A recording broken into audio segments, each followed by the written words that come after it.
La presente es una producción de Radio Humanismo 4 y 5, La Expansión de la Conciencia. Puedes visitar nuestra dirección electrónica www.radiohumanismo4y5.com. Bienvenido a La Expansión de la Conciencia. Radio Humanismo 4 y 5, porque se puede vivir libre de adicciones. Los saludamos desde la Clínica Humanista de Rehabilitación y Expansión de la Conciencia. Una transmisión más que hacemos por parte de Radio Humanismo 4 y 5, la Expansión de la Conciencia, gracias a la gente que se conecta con nosotros y que constantemente está trabajando en el área del tratamiento y también del desarrollo humano como tal. Les agradecemos el hecho de que estén esta tarde aquí con nosotros. Hoy es 29 de junio del 2020, ya llevamos medio año que ha estado medio difícil para muchos. Hoy vamos a hablar del duelo, la idea de transmitir en esta ocasión. La sesión pasada terminamos de cerrar los conceptos de codependencia, que habíamos hablado de las manifestaciones de la codependencia y algunas recomendaciones desde el punto de vista de un servidor y de Alejandro y de Robertote, que en ese momento estaba transmitiendo también con nosotros, que de qué manera se podía comenzar a trabajar con la codependencia para darle una salida a una problemática que es muy común dentro de los seres humanos, sobre todo de las personas que de alguna manera estamos trabajando en el área del desarrollo humano. La codependencia es una figura psicológica que, requiere atención y requiere que se esté trabajando constantemente. En unos minutos se integrará a la transmisión Alejandro Gutiérrez, mi hermano. Él es especialista, tiene una maestría en tanatología y precisamente es el tema que hoy nos incumbe, que es el duelo. El duelo, de alguna manera, creo que es una figura psicológica que es conveniente que la mayoría de las personas tengamos acceso a ello. ¿Por qué? Porque es algo que nos vamos a encontrar constantemente en nuestra vida. La verdad es que la vida del ser humano constantemente está embargada y empapada de duelos. Al final del día, el duelo es parte de la misma vida. Hay diferentes tipos de duelo, a veces por la pérdida de un ser querido, a veces de un trabajo, a veces de una relación, a veces de la misma juventud, de la salud, de las expectativas que se tuvieron en algunas áreas o en algún momento de la vida. Por eso es tan importante saber cómo opera y sobre todo saber qué está pasando para saber de qué manera poderlo abordar.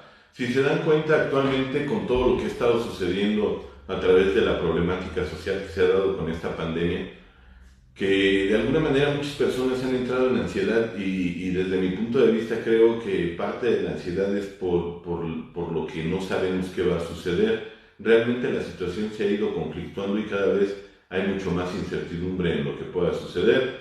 Para los que recuerdan un poquito cuando comenzó este fenómeno, de alguna manera se consideraba que iba a acabar rápido esta problemática. Me acuerdo que hasta había unos memes que decían, pregunta seria, ¿el 1 de mayo se va a trabajar o no se va a trabajar? ¿No? Que era como supuestamente se iba a reintegrar ya toda la sociedad a sus actividades normales. Posteriormente para el 15 de mayo, posteriormente para el 1 de junio, ahora para el 15, supuestamente ahora para hoy, supuestamente el finales de junio. Y la verdad es que de alguna manera el que se hayan ido cambiando las circunstancias, el no saber qué va a suceder genera ansiedad. Y comento esto porque lo mismo sucede con el fenómeno del duelo. Cuando yo sé lo que me está pasando, que estoy en un proceso, sé en qué etapa del duelo estoy, sé lo que viene, lo que voy a empezar a sentir, cómo voy a empezar a transitar por algunas etapas, es muy probable que la ansiedad empiece a bajar porque sé qué me está sucediendo. Realmente lo que genera ansiedad es la incertidumbre, la incongruencia o algunos aspectos que pongan en duda lo que estoy percibiendo genera ansiedad. Y la verdad es que viéndolo desde esa óptica, el duelo es un precursor. Cuando no se sabe lo que está sucediendo ni cómo está operando mi persona, es cierto que puede ser un precursor muy fuerte de ansiedad y me atrevería a decir que hasta de depresión. Por eso es importante el hecho de saber qué está pasando, cómo va transitando esa etapa de mi proceso, del proceso que voy a llevar por medio de el proceso que voy a tener que transitar del duelo, y que de alguna manera pues, es necesario poder aprender a vivir con las pérdidas, porque es algo con lo que nos vamos a estar encontrando desde mi punto de vista creo que tendría que ser una asignatura escolar para que la persona tenga elementos para poder convivir con ello. Necesitamos observar la etimología de la palabra tanatología, que es quien se encarga del estudio de los duelos, de las pérdidas. Su etimología viene del thanatos, que deriva del griego muerte, y logos, que en este caso significa de sentido. En concreto se refiere al estudio científico de los fenómenos de la muerte. En sí, específicamente, no nada más es de la muerte, puede ser, les comentaba, de diferentes tipos de pérdidas. A veces la pérdida de una relación, a veces de un trabajo, de una posición social, de una posición económica, de la misma juventud, de cambiar de una etapa a otra. Se van generando duelos cuando hay algún tipo de pérdida o cambian las circunstancias. En un sentido más amplio, la disciplina que estudia el fenómeno de la muerte en los seres humanos, tratando de resolver las situaciones conflictivas que suceden en torno a ella, desde distintos ámbitos del saber, como son la medicina, la psicología, la religión y el derecho, fundamentalmente son los que le dan estructura a lo que es de manera estudiada lo que es la tanatología. Si observamos, hay diferentes culturas, hay antecedentes donde se ha convivido de manera diferente con la muerte. Por ejemplo, en Oriente, en el budismo, se apoya en la creencia de la supervivencia, en la transmigración de las almas o de los flujos de conciencia. Hay un libro que se llama el Libro Tibetano de los Muertos, que habla precisamente de eso, y es de las creencias más antiguas, de los antecedentes más antiguos que se tiene que ver con el Tratado de la Muerte. Si observamos, realmente en México es toda una cultura de muerte. Realmente, si observamos lo que son las tradiciones prehispánicas, las fundamentales que tenemos como herencia, realmente la muerte se observa desde una óptica ni siquiera fatalista, es un aspecto de transición, y el budismo también está apoyado en eso. Realmente se apoya en la transmigración de las almas, que realmente la fisicalidad pues es un aspecto de aprendizaje en lo que la persona está en este proceso de vida, donde ellos se basan que estamos en el reino del deseo, donde todo el tiempo estamos deseando, y si observamos, realmente la vida como la conocemos algunos es un deseo constante, es constantemente estar deseando cosas en la vida, y que al final del día eso nos va dando una especie de desarrollo diferente y una estructura para poder generar tolerancia, para poder trascender algunos aspectos personales que muy factiblemente quedaron no resueltos, y que en esa transmigración la persona va evolucionando para alcanzar estados de conciencia mucho más elevados. Y si lo vemos desde esa óptica, podríamos entender por qué hay gente que le cuesta trabajo tantas cosas que para otros podrían ser muy funcionales. Hay personas que desgraciadamente tienen 10, 15 ingresos, 20, a veces hasta 30 ingresos a un proceso, un tratamiento de adicciones, y realmente no pueden. Podría parecer que les falta energía, podría parecer que es un aspecto kármico. En eso se basan estas creencias, sobre todo basadas en el Oriente. Hay otros antecedentes en Occidente. Quien comienza a hablar de esto es Sigmund Freud. Hoy nos vamos a enfocar más a otro modelo que proponen de duelo. También está una representante muy fuerte que se llama Elizabeth Kubler-Ross, y el que vamos a ver hoy es el modelo que propone Robert Cavanagh. Él propone un modelo de duelo. Hay personas que de verdad, desgraciadamente, a veces cuando empiezan a saber un poquito de psicología, toman una postura que a veces yo no entiendo. Yo sé que el proceso del duelo es un proceso completo, un proceso como tal, o sea, es un segmento que se tiene que transitar, pero también es cierto que se segmenta para su estudio. Si yo entiendo que hay etapas, es parte de un todo, pero si se segmenta en etapas, el estudio del duelo, de la tanatología como tal, del proceso del duelo, de las pérdidas, pero yo creo que de alguna manera va a ser mucho más fácil el entendimiento, pero sobre todo el entender la transitoriedad que se pueda dar dentro de lo que son mis emociones, mis sentimientos, las reacciones que yo voy a tener de manera natural en el trabajo que estoy haciendo, y cómo puedo comenzar a convivir con la pérdida. Dicen los tanatólogos que el dolor es un intrigante patrimonio de los seres humanos. Las piedras no sufren, el muerto tampoco, pero el precio que paga por no sufrir es que ya no puede sentir. El patrimonio que tenemos los seres humanos es el dolor, porque es una alarma natural que nos indica que hay una relación y que lo que se perdió era importante para mi persona. Todo lo que represente un valor, algo que sea valioso para mí, cuando yo lo pierda va a generar un dolor, y eso es parte de la misma naturaleza de la relación y de alguna manera es lo que le da sentido a lo que yo vivo dentro de la relación. Por eso es tan importante entender que el dolor es, si el mismo programa lo manifiesta, que el dolor es la piedra angular del crecimiento, porque de alguna manera genera una memoria y también nos genera estructura psicológica para poder convivir con la relación como tal.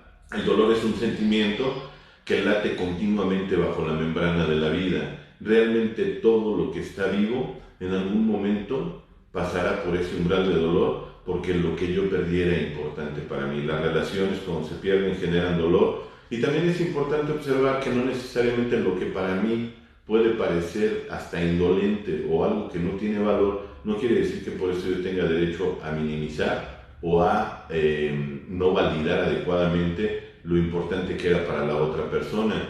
Si para ti era importante, está bien. Si para ti la relación era importante, está bien. A veces creemos que tratando de minimizar el dolor le voy a ayudar a la otra persona a que pueda trascender mucho más rápido la situación que está viviendo. Y la verdad es que a veces es muy agresiva esa postura.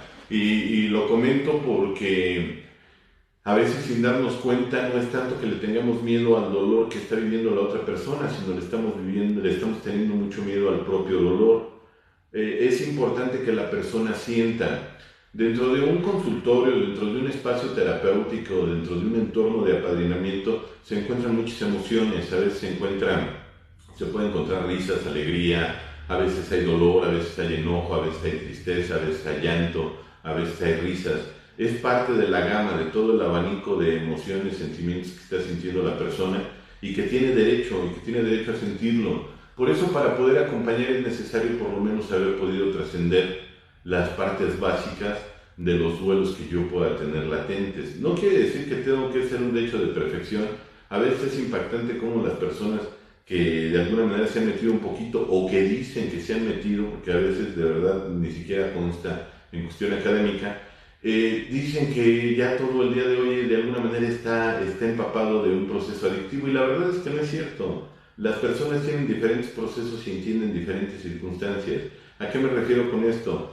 Que la persona muy factiblemente va a convivir con ello, pero si yo no alcanzo a observar que el otro tiene derecho a llorar, a sufrir por lo que perdió, a darle una validez a esa emoción que estaba empapada en la misma relación que habían formado, muy factiblemente voy a tratar de reprimir el dolor del otro o la expresión del dolor, porque no es tanto que me preocupe el dolor del otro, sino porque una parte de mí se está viendo reflejada ahí. Me explico, se puede dar un fenómeno de proyección, y ese fenómeno de proyección se puede volver sumamente agresivo. ¿Por qué? Porque si yo no he trabajado mis duelos y veo que la otra persona empieza a validar sus duelos, muy factiblemente voy a empezar a mover cosas en mí y voy a tratar de reprimirla. Y desgraciadamente a veces el tipo de sugerencias que se da, acuérdate de lo malo para que rápido olvides a esa persona, no vale la pena que llores por alguien así, de todos modos tus lágrimas no lo van a revivir, o no va a regresar la relación a la posición en la que estaba, o no van a regresar las circunstancias como fueron, de todos modos el tiempo no vuelve. Ese tipo de comentarios lo que generan en el doliente es que reprima la emoción, y cuando se reprime la emoción, muy factiblemente se va a enquistar el duelo y se va a volver un duelo patológico, se va a volver un duelo enfermizo. Por eso es importante que la persona deje sentir. Desgraciadamente, pues a veces es un aspecto cultural, ¿no? Algunos, el validar nuestras emociones o al mostrarlas no era bien visto, y desgraciadamente no era bien visto pues porque había mucha represión de emociones. Algunos crecimos en un entorno donde, pues a lo mejor por las mismas circunstancias o por el comportamiento que algunos pudimos llegar a tener como infantes, como niños, a veces se nos decía, y se te va a quitar esto, o se te va a veces hasta reprender con un golpe. Y el problema aquí era que le quitaban al otro las cosas, todo le decía, cuidadito y llores, cuidadito y te enojes. Digo, el otro tiene derecho a llorar, a enojarse y a sentirse molesto porque perdió algo que para él era importante. El hecho de invitar a reprimir las emociones en el otro no va a permitir una sanidad mental. Lo que va a suceder es que el otro simplemente va a empezar a reprimir y va a empezar a enquistar. Me refiero a que se quede atorado, a que se quede encapsulado el duelo y que constantemente se vuelva a actualizar en la vida de la persona que vivió ese duelo. Por eso es que los tanatólogos hablan de duelos patológicos, hasta donde de alguna manera se maneje. No quiere decir que sea un número exacto, pero sí un aproximado. Un duelo no tiene por qué pasar de 6 meses, ¿no? O sea, el sentimiento punzante del duelo que en ese momento la persona puede estar sintiendo. Por eso es importante permitir que la persona fluya, que se dé permiso y que las emociones se vayan dando como vayan surgiendo, sobre todo en las etapas que vamos viviendo. Dice Jorge Bucay, el duelo duele y es inevitable que duela. Precisamente por eso se llama duelo, porque duele. Y si duele, es importante manifestarlo. Eso va a permitir que fluya y sobre todo que al final de todo esto se le dé un sentido adecuado. Duelo, del latín dolus, que significa dolor, lástima, aflicción, como la respuesta emotiva a la pérdida de alguien o de algo. Y eso es importante, que el valor a la pérdida se lo dé la persona doliente. Porque hay personas que dicen, es que ni valía la pena esa persona, sí, pero para el otro era importante. Es que la relación no fue lo mejor, sí, pero la relación para el otro era importante. Y es importante respetarlo. En una ocasión escuchaba que una persona decía, de verdad lo que es no tener problemas. Esta jovencita sufre mucho porque tiene acné. Pues a lo mejor para un jovencito eso es importante. A lo mejor para ti no, pero para el otro sí. Y es importante aprender a respetar el sentido y el significado que tuvo para la persona ese evento, esa persona, esa situación, ese pensamiento.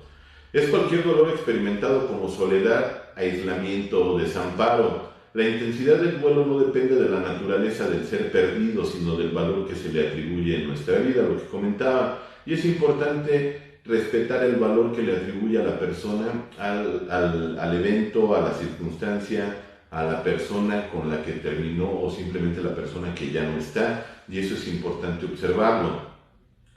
Si lo observamos desde una óptica más indotibetana, más budista, de alguna manera esas culturas orientales proponen que de alguna manera, si no entendemos 3 marcas existenciales que están en el mundo en el que operamos, va a ser garantía de sufrimiento, y una de ellas es la impermanencia. Necesitamos entender que vivimos en un mundo donde la impermanencia es parte de las características del entorno en el que estamos. Lo que estaba ayer muy probablemente ya no esté hoy, y que todo tiene una fecha de caducidad, que todo en esta vida va por sus mismas características impermanentes, va a acabar.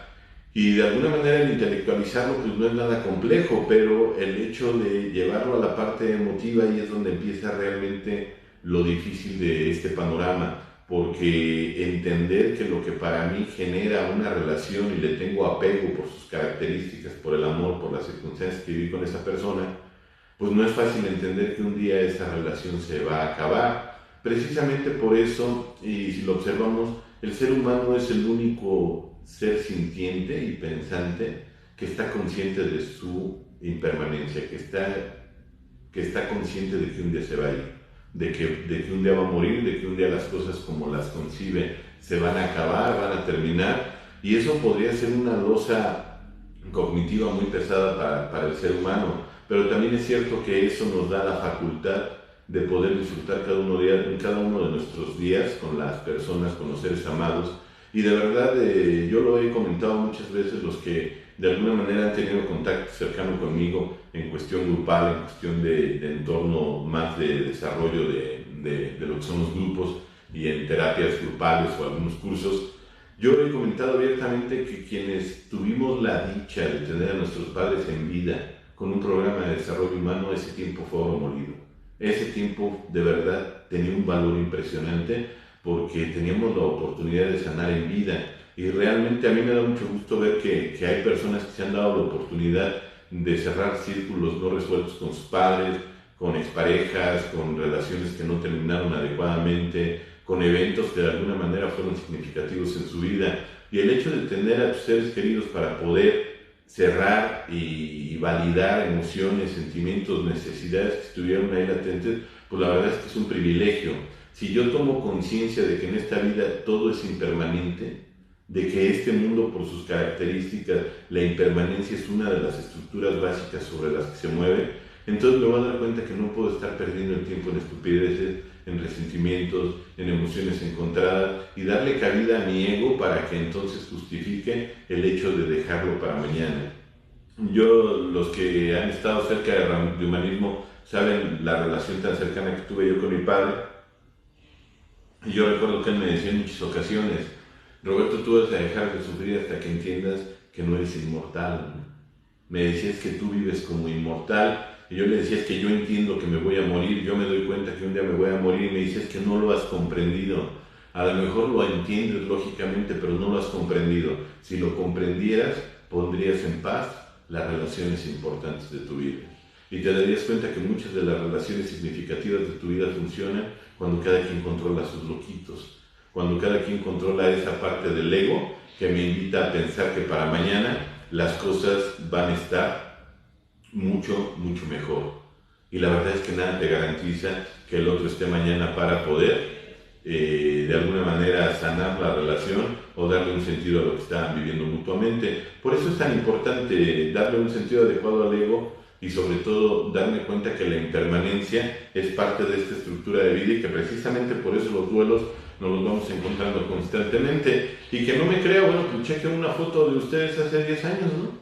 Y nos vamos a dar cuenta que de verdad nada es permanente, las cosas van cambiando, las circunstancias van cambiando, las personas van evolucionando en muchos sentidos. A lo mejor en cuestión de la fisicalidad, los años pueden ir menguando la fisicalidad, pero también es cierto que la persona va ganando en muchos sentidos. Y quien no entiende esto de verdad sufre mucho, porque entonces dices que mi pareja es la misma de hace 10 años y siempre lo mismo, porque no entiendes de la impermanencia, porque no te das cuenta que el otro ha evolucionado y ha tomado hasta una belleza diferente, a lo mejor una belleza de más experiencia, de más estructura, de más conciencia. Y cuando empiezo a entender que nada es impermanente, me doy la oportunidad de disfrutar tanto las cosas que a lo mejor son agradables y a las que no son agradables, porque es parte de la misma estructura de esta vida y de la necesidad que pueda tener yo para convivir con un entorno con esas características, y que me da la conciencia de que el día de hoy es el importante.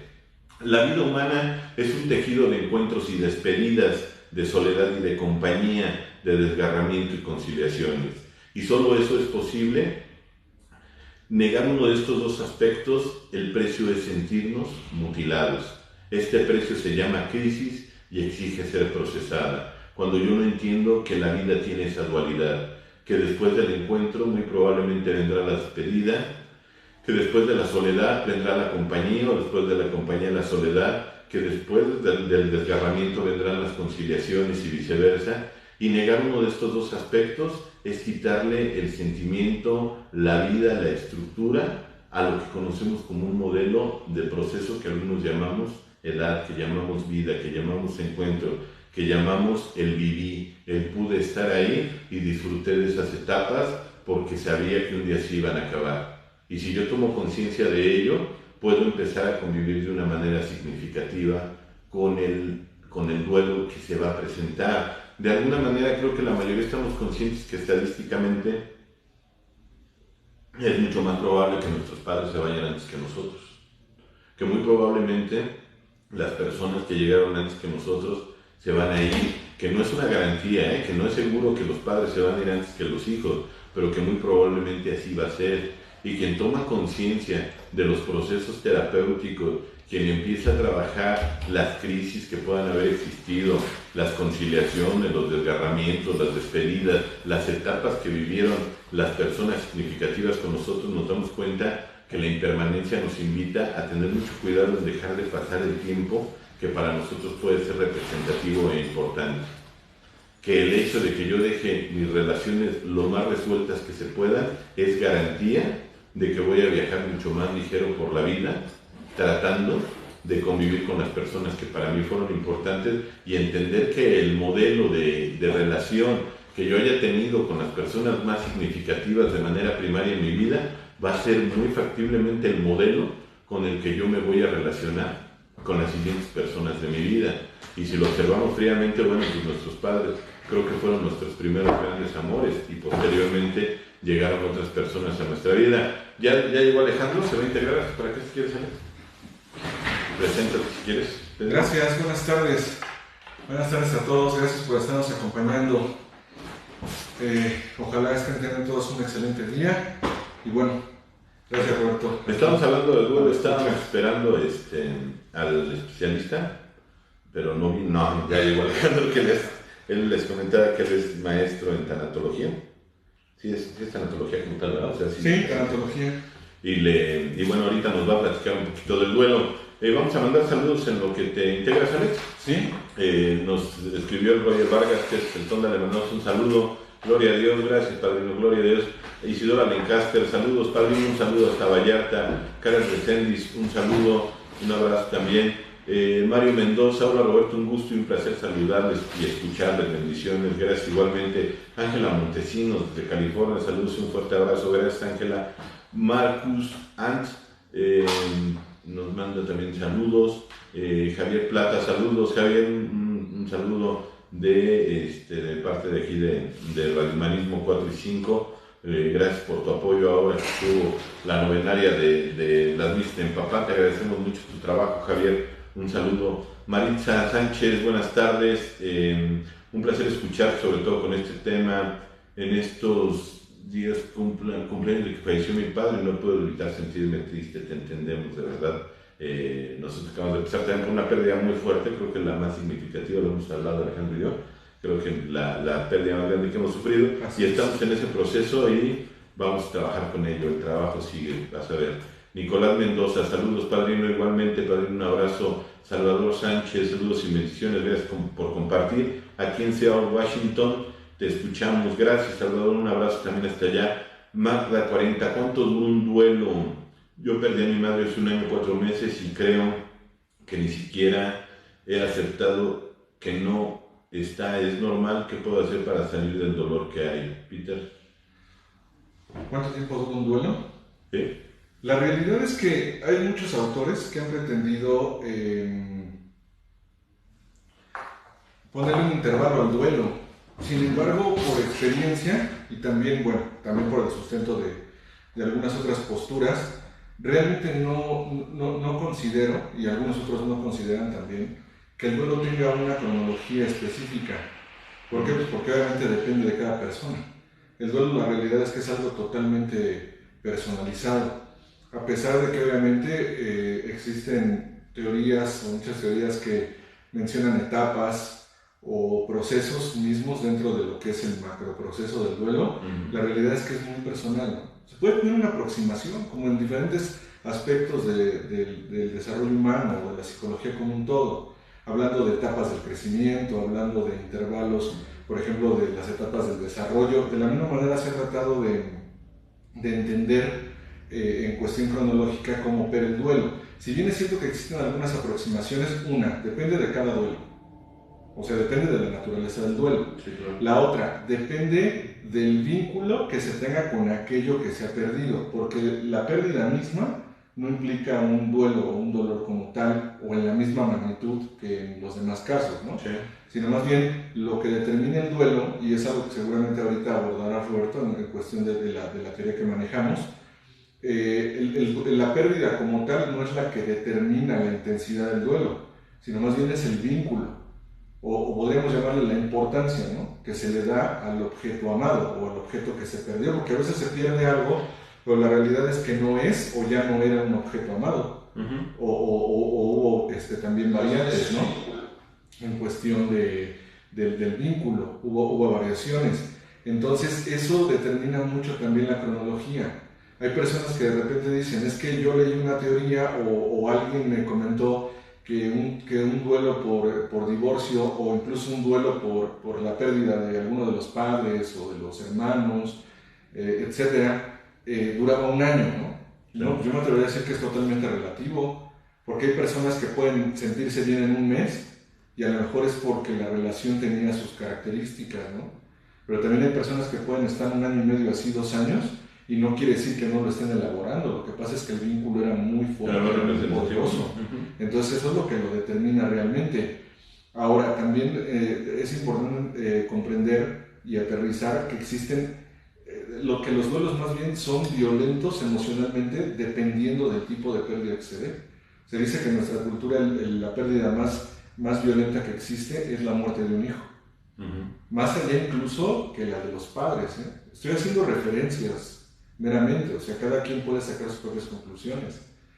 Incluso yo estoy convencido que existe un duelo más doloroso, valga la redundancia, porque duelo significa dolor, o más violento que el que se muera un hijo, que es la desaparición de un hijo. Y que te lo roben o que se te pierda, ¿no? Sí, claro, o sea, no saber, por ejemplo, qué pasó con un hijo, porque obviamente una de las cosas que al ser humano lo llegan a vaciar energéticamente, podemos incluso llamarle de esta forma, lo que mata al ser humano muchas veces es la incertidumbre. O sea, la incertidumbre es increíblemente fuerte y pesada en la vida del ser humano. Entonces, si hay aproximaciones cronológicas, por quien preguntaba, ¿quién fue quien preguntó? Ángela Moncinos. Magda 40, saludos a todos y a todas. Sí existen algunas aproximaciones, sin embargo, la realidad es que las variables de cada caso o las características de cada caso pues convierten la cronología o el tiempo en algo totalmente relativo. Sí, gracias, Alex. Nos manda también un mensaje de saludos tu hermana, que es mi hermana. Le da mucho gusto a que sea vernos aquí. Hola, que sea. También Leti, mi cuñada. Saludos a mi esposa. Nafer de Samadi pone esto. Es chiste local. ¿Sí? Saludos a todos. Dice Luiseida Labris, buenas tardes, saludos desde Ciudad Pavón. Saludos. Gerardo Osorio, el buen Jerry de allá de Las Vegas. Excelente amigo, te mando un abrazote, mi Jerry. Adriana García, hola, buenas tardes. José Hernández, saludos, gracias por esto. Al contrario, gracias por acompañarnos. Silvia Arrazola Ramírez, hola, buenas tardes. Le mandamos un saludo también a Chihuahua, igual y anda por ahí. Ceci Olaco, saludos y bendiciones. Carfer CCTP, saludos. Padrino Roberts, el Benito le mandó un saludo. Roger Vargas, saludos, gracias, Padrino. De repente, cuando empiezan a entrar más comentarios, algunos no los desaparecen, pero después vuelven a salir. Si omito a alguien es por las características de que vayan entrando más mensajes, no es por otra cosa. Ya se contestó el comentario de Magda. Dice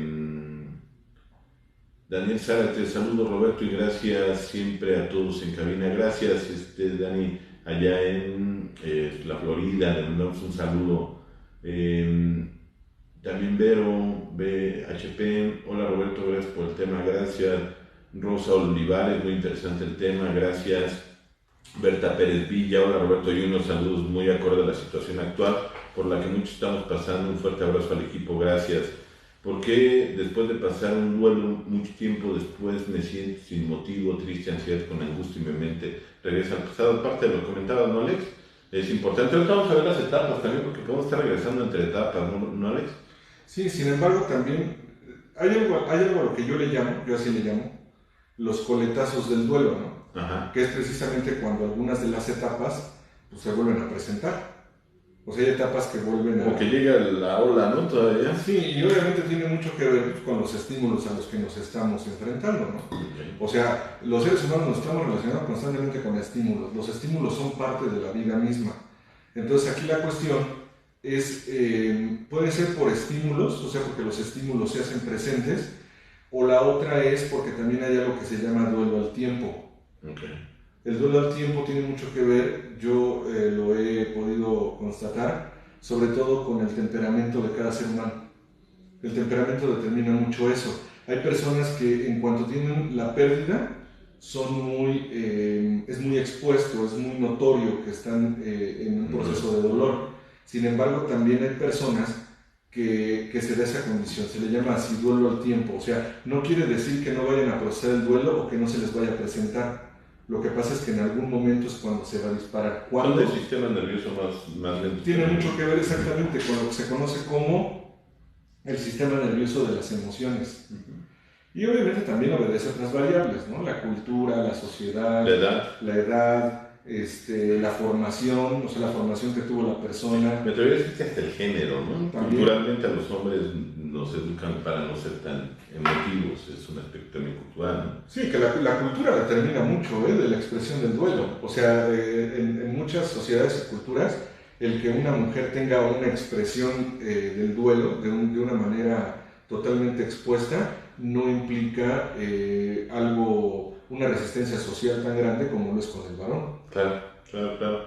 Edgar Fuentes, saludos desde Naucalpan, Estado de México. He seguido las transmisiones de la codependencia, me ha sido de gran utilidad, gracias a todo el equipo. Ya los vamos a subir, ya algunos en el canal de YouTube de Radio Humanismo. Los vamos a subir, pero ya les queremos poner una imagen, un logo, algo, porque ya lo están agarrando y lo están transmitiendo en otro lado. Entonces, nada más también que sepan que es por parte de Radio Humanismo, ¿no? Ángela Montesinos, buenas tardes, Alejandro. Areli Zárate, aquí presente, gracias Areli. Yetza González, excelente tarde, padrino, buena vibra, gracias. Gerardo Pineda, saludos, padrino, un abrazo igualmente. María Guadalupe Godoy Manso, gracias, un abrazo a los dos, bendiciones, gracias. Gracias. Alemán Kai, buenas tardes, saludos. ¿Cómo se llama ella? Es la hermana del Lucero, le mandamos también un saludo, Karina. Rosa Basilio, buenas tardes, Rosita. Baltasar, también San Castum Matilde, un fuerte abrazo, saludos de Toluca, bendiciones, gracias. Maribel González, Alejandro, saludos, años de verte. Maribel González, Alex. Arely Zárate. Gusto en saludarte, saludos también para todos. Muy de acuerdo con el tema, padrino, está de lujo escucharlos y gracias por seguir con el trabajo de su padre, gracias, al contrario, gracias por acompañarnos. Edith dice hola, Edith Ortiz. Marisol, ¿por qué llegas tarde? Alex, saludos, excelente tema. ¿Por qué no me dejaban salir de la universidad? Es Mirisol, es que se me dice con Mirisol. Okay. Es Miriam, ¿no? Sí, creo que es ella, ¿no? Sí. Rocío Rodríguez, buenas tardes, gusto escucharlos, gracias. Rosario Juárez, Linda, hola a todos, hola Linda, hace rato hablé con ella. Salvador Romero, saludos padrinos, gracias por seguir compartiendo su conocimiento con la comunidad, excelente labor, al contrario, de verdad es un placer, nos estamos haciendo un espacio Alejandro y yo, y la verdad es que también es prioridad para nosotros, ya extrañamos nosotros también mucho a la gente. Araceli, saludos también. Irma Monroy, saludos queridos amigos, un abrazo, bendiciones, un abrazo Irma. Magda 40, gracias. Osvaldo Guarro dice, si al paso del tiempo duele la pérdida, quiere decir que no se ha trascendido la pérdida de un ser amado. Creo que siempre va a doler desde mi punto de vista, Alex, pero no va a estar punzante, no va a estar latiendo. Yo podría hacer la analogía como de cuando te sacan una muela. Cuando la muela está lesionada, está doliendo. Cuando te sacan la muela, quedas adolorido, pero ya no estás doliente. Así es. Creo que esa sería una analogía, ¿no? No sé si estás de acuerdo. Sí, lo que pasa es que además no es lo mismo dolor que sufrimiento. Uh-huh. O sea, el dolor es una condición natural en la vida del ser humano. Sin embargo, el sufrimiento, es más, hay una frase que dice, el dolor es una condición, el sufrimiento es una elección. Uh-huh. Y muchas veces hay personas que tienen un sufrimiento porque no se han permitido vivenciar el dolor. Qué paradójico, ¿no? Sí. O sea, si yo me permito validar el dolor va a tomar una ruta marcada incluso en gran medida por mi inteligencia emocional. Así es. Pero aquí la cuestión es que también hay una frase que dice, a lo que te resistes, persiste, ¿no? A mí a veces se me figura, digo, a veces incluso lo llego a comentar, que hay personas, no sé si recuerdan esas caricaturas en donde de repente al gato le amarraban con un hilo el ratón, ¿no? A la cola. Y entonces mientras más rápido corre el gato, siente y piensa que más rápido corre el ratón. Sí. No, lo que pasa es que lo trae pegado, o sea, lo trae unido. Con el dolor sucede algo muy similar. O sea, obviamente el dolor es parte de la vida misma. Sí. Hablábamos de eso en el inicio, que es parte del patrimonio que tiene el ser humano. Así es. Y que ahí está latente. Ahorita mandamos unos saludos porque se está Sí. Luis Herrerito le llama el intrigante patrimonio, ¿no? Del ser humano. El intrigante patrimonio del ser humano. ¿Por qué es intrigante? Pues porque obviamente duele. Sin embargo, es un patrimonio porque lleva el aprendizaje. Es un patrimonio porque nos señala la maravilla de estar vivos. Él incluso hace una reflexión, dice, los muertos no sufren y las piedras tampoco, ¿no? Uh-huh. Dice, pero el precio que se paga por no sufrir o por no dolerse, pues es que ya no puedes sentir. Incluso yo escuché esa frase hace muchos años, ¿no? Sí. Que decían, es que el primer requisito para sentir es que hay que estar vivo. Y hay personas que dicen, es que yo no siento nada, ¿no? Pues eso tal vez resulte en algo preocupante, ¿no? Si así le quisiéramos llamar incluso. ¿Por qué? Porque una condición natural en la vida del ser humano pues, es el dolor. No quiere decir que vayamos a estar viviendo con dolor. Quiere decir que el dolor es parte de. Es más, el dolor tiende a ser aprendizaje. Si yo me rehúso al dolor, estoy rehusándome a una condición de crecimiento natural, porque incluso crecer duele. En el mismo programa se habla del dolor del crecimiento, ¿sí, no?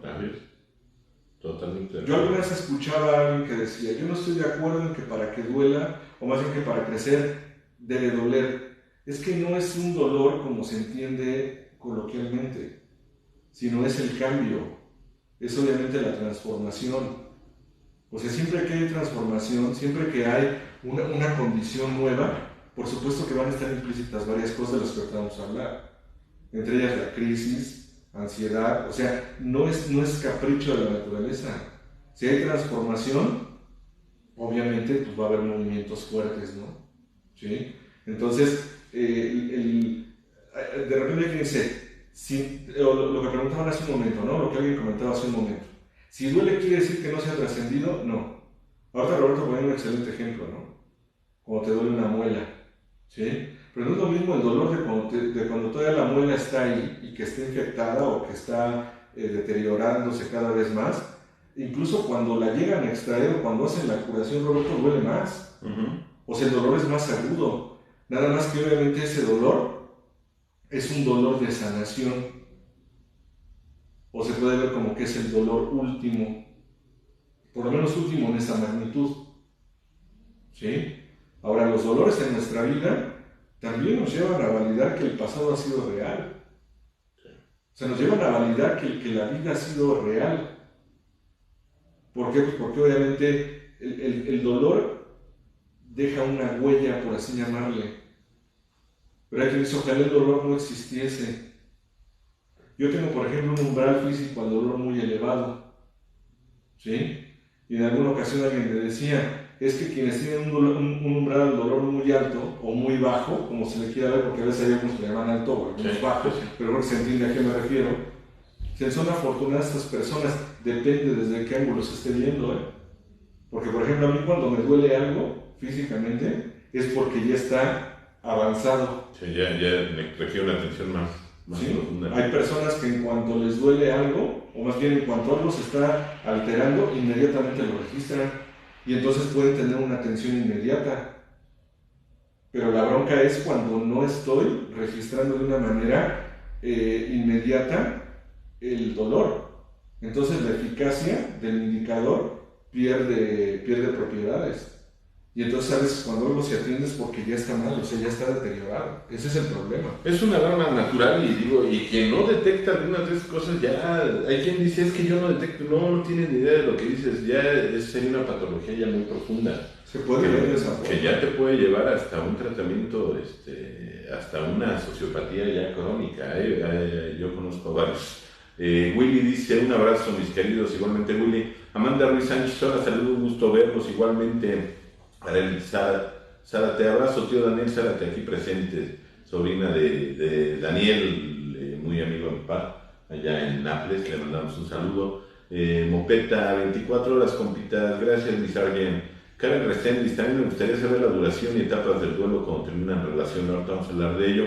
Amanda Ruiz, yo sigo en duelo, hace 1 año, 5 meses se fue mi mamá y 5 meses se fue mi hermano. De hecho, mi hermano estuvo en su clínica con Roberto, papá. Que en paz descanse. Gracias, Amanda. Sí, ahorita vamos a hablar de las etapas para saber qué está pasando. Comencé yo el tema hablando de que la incertidumbre que ha generado este fenómeno de la pandemia ha generado mucha ansiedad, porque se está viviendo un duelo y a veces no saber qué se está viviendo llena de ansiedad. Alex, ahorita lo retomamos.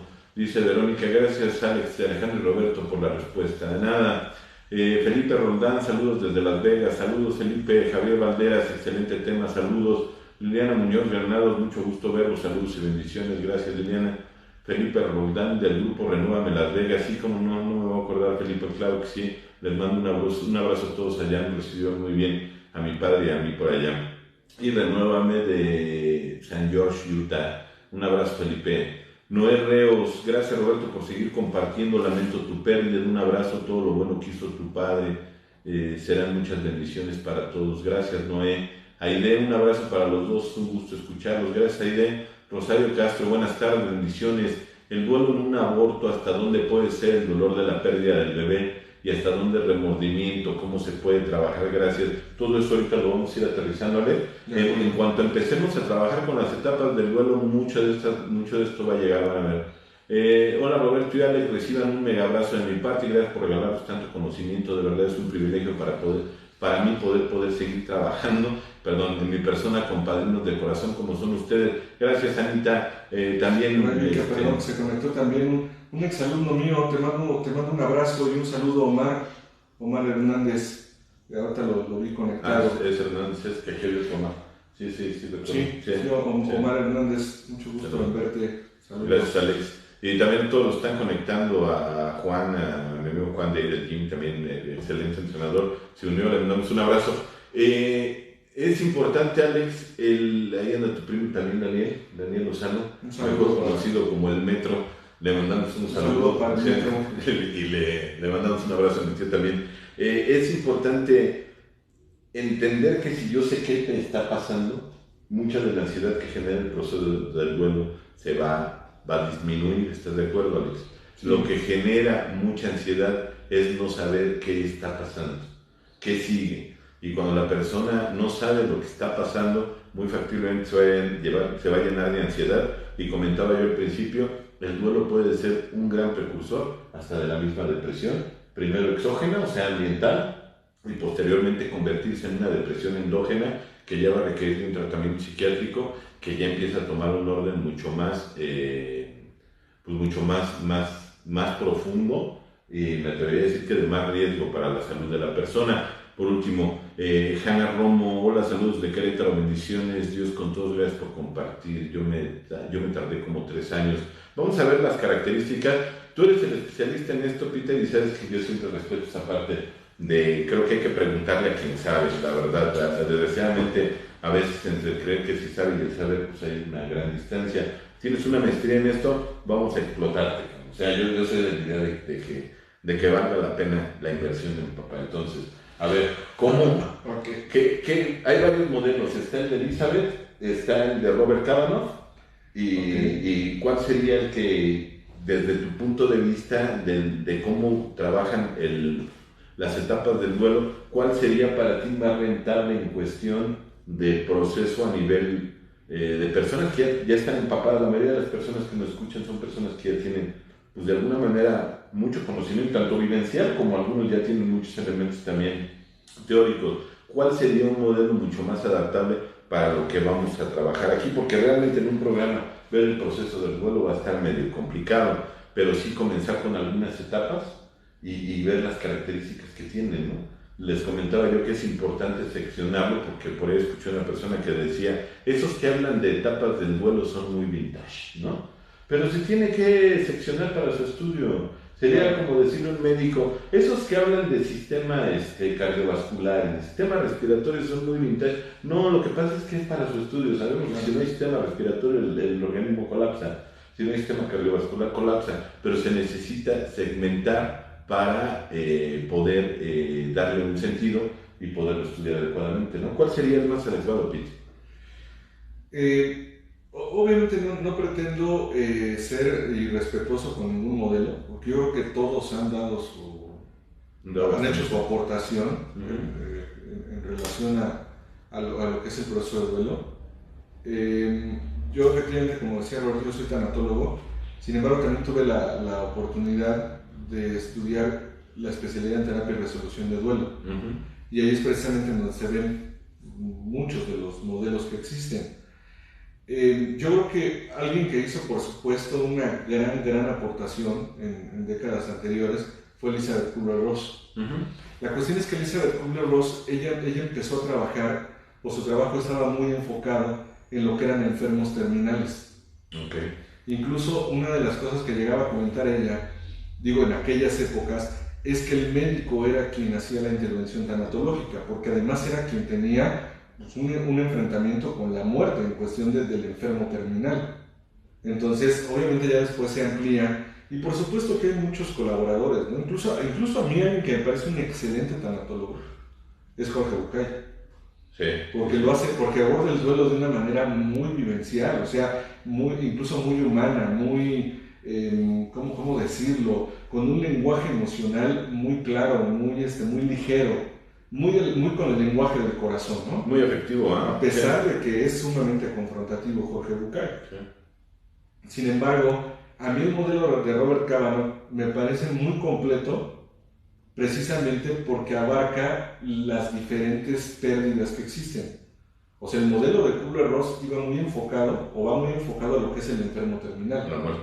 Porque ella incluso se enfocaba mucho en lo que era el término o el tema de los cuidados paliativos, ¿no?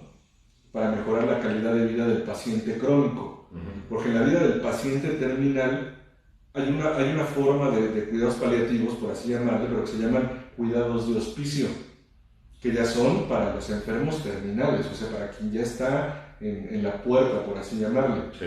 Sin embargo, Cavanagh lo que aborda es que existen diferentes duelos. Incluso retoma él la base, por ejemplo, de lo que hablaba Igor Caruso, ¿no?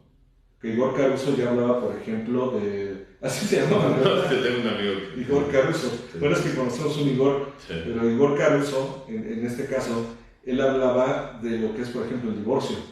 Sí. Que es un duelo fuerte. Así es, sí. Porque él hay un ensayo que hace que se llama La separación de los amantes. ¿Sí? Sin embargo, si nos vamos todavía más atrás, quien hizo muchas aproximaciones al entendimiento de la pérdida, pues fue el padre de la psicología, que fue ajonjolí de todos los moles, ¿no? Que es Sigmund Freud. Sigmund Freud incluso hace un ensayo llamado Duelo y Melancolía, o Muerte y Melancolía. Hay otro que de Thanatos, ¿no? El de los Thanatos, por supuesto, cuando habla de las pulsiones de vida y de muerte que estamos teniendo constantemente todos los seres humanos. Sin embargo, bueno, atendiendo a la pregunta que tú hiciste, ¿cuál es el modelo que a mí me parece más completo para todo lo que se está viviendo? El de Robert Cavanagh. Así es, el de las 7 etapas. De las 7 etapas, muy procesable, y que es importante, prepárense, porque nadie tiene derecho a decirte lo que tienes que sentir. Precisamente por una pregunta que hacían aquí. Le mandamos un abrazo a Juan Carlos Cifuentes. Están allá en Celaya, Guanajuato. La Espada en la Roca sigue trabajando perfecto, pero necesitamos fuentes de vida abiertas, porque desde una persona, se lo leía Alejandro, es que cuiden el anonimato y todo. De verdad, de entrada aquí no es Alcohólicos Anónimos, es Radio Humanismo 4 y 5. Así es. Y posteriormente le decía, de verdad que a veces ese tipo me atrevería a decir que es fariseísmo, ¿no? O sea, como si se tiene que hacer, pero como yo digo, absurdo. La verdad es que hay tanta necesidad a veces de información. Si algunas personas entendieran lo que es estar en un duelo y no darle sentido a la vida, de verdad que algunos nos daríamos oportunidad de permitir que el otro sienta. Dice Areli, precisamente hace unos días me contaminé de emociones ajenas y propias. Yo me doy chance de sentir dolor en cada uno de mis procesos, y algunas personas que se preocupan tienden a decirme que no es normal que me aleje, pero si lo hago es porque en ese momento lo hago para introspectarme, meditar y trabajar cosas pasadas que botan en cada suceso. Aprovecho esta área de oportunidad y lo trato de sacar después de este duelo. Muy sano, ¿no? Hay quien pide tiempo, hay quien pide espacio, se vale pedir tiempo, se vale darle tiempo. Claro. Se vale pedirle al otro que sea respetuoso. ¿Por qué las personas se espantan? Porque realmente se espantan cuando el otro se emociona, porque le están mostrando sus propios demonios. Así es. Parte de la obligación terapéutica que tiene alguien cuando opina o cuando dice que va a trabajar con terceros, lo primordial es haber observado tus propios demonios, Alejandro. Y si tú ya le lloraste a aquello que era tan importante para ti, el día que tú empieces a llorar delante de mí, lo voy a respetar. Claro. Pero si yo no le he llorado y empiezas a llorar tú, te voy a tratar de calmar. porque me va a espantar, no vaya a ser que se abra esa parte de mí que he estado reprimida por tanto tiempo. Y más adelante lo vamos a ver en las etapas precisamente. O sea, porque algunas etapas se ven alteradas, si así le pudiésemos llamar, pues porque obviamente la influencia social también es muy importante. Ojo con lo que estoy diciendo, porque hay quien puede decir, pero nadie es dueño de mis emociones. En determinadas etapas de la vida sí somos sumamente influenciables, como por ejemplo en la niñez. Sí. O sea, yo entiendo que como adulto yo soy quien determina de alguna manera si la condición social a mí me influye. Pero cuando yo estoy en formación, claro que lo que otros me proyecten o lo que otros me arrojen, por supuesto que sí puede ser determinante. Hay algo que se llama impronta. La impronta todos nosotros sabemos que significa primera impresión. Sí, una huella neuronal. Por supuesto. Queda incluso instalado en lo que es el cerebro primitivo de reptil y por supuesto que en áreas límbicas muy primitivas. En las áreas límbicas sabemos que se encargan en gran medida de lo que son los procesos emocionales. También obviamente de funciones de supervivencia, pero en este caso hablando de la condición emocional. Aquí la cuestión es que a alguien que se le llega a decir los hombres no lloran, si fue un desarrollo muy primario, la bronca no va a ser en esa etapa nada más, La bronca va a ser cuando se enfrente una pérdida también más adelante y entonces la impronta sea la que determine la expresión del duelo. Y esa parte va a direccionar para toda la vida si no se hace una reprogramación. Así es. Y que ahí sí es importante, si van a permitir que alguien les meta mano, de verdad alguien que sepa.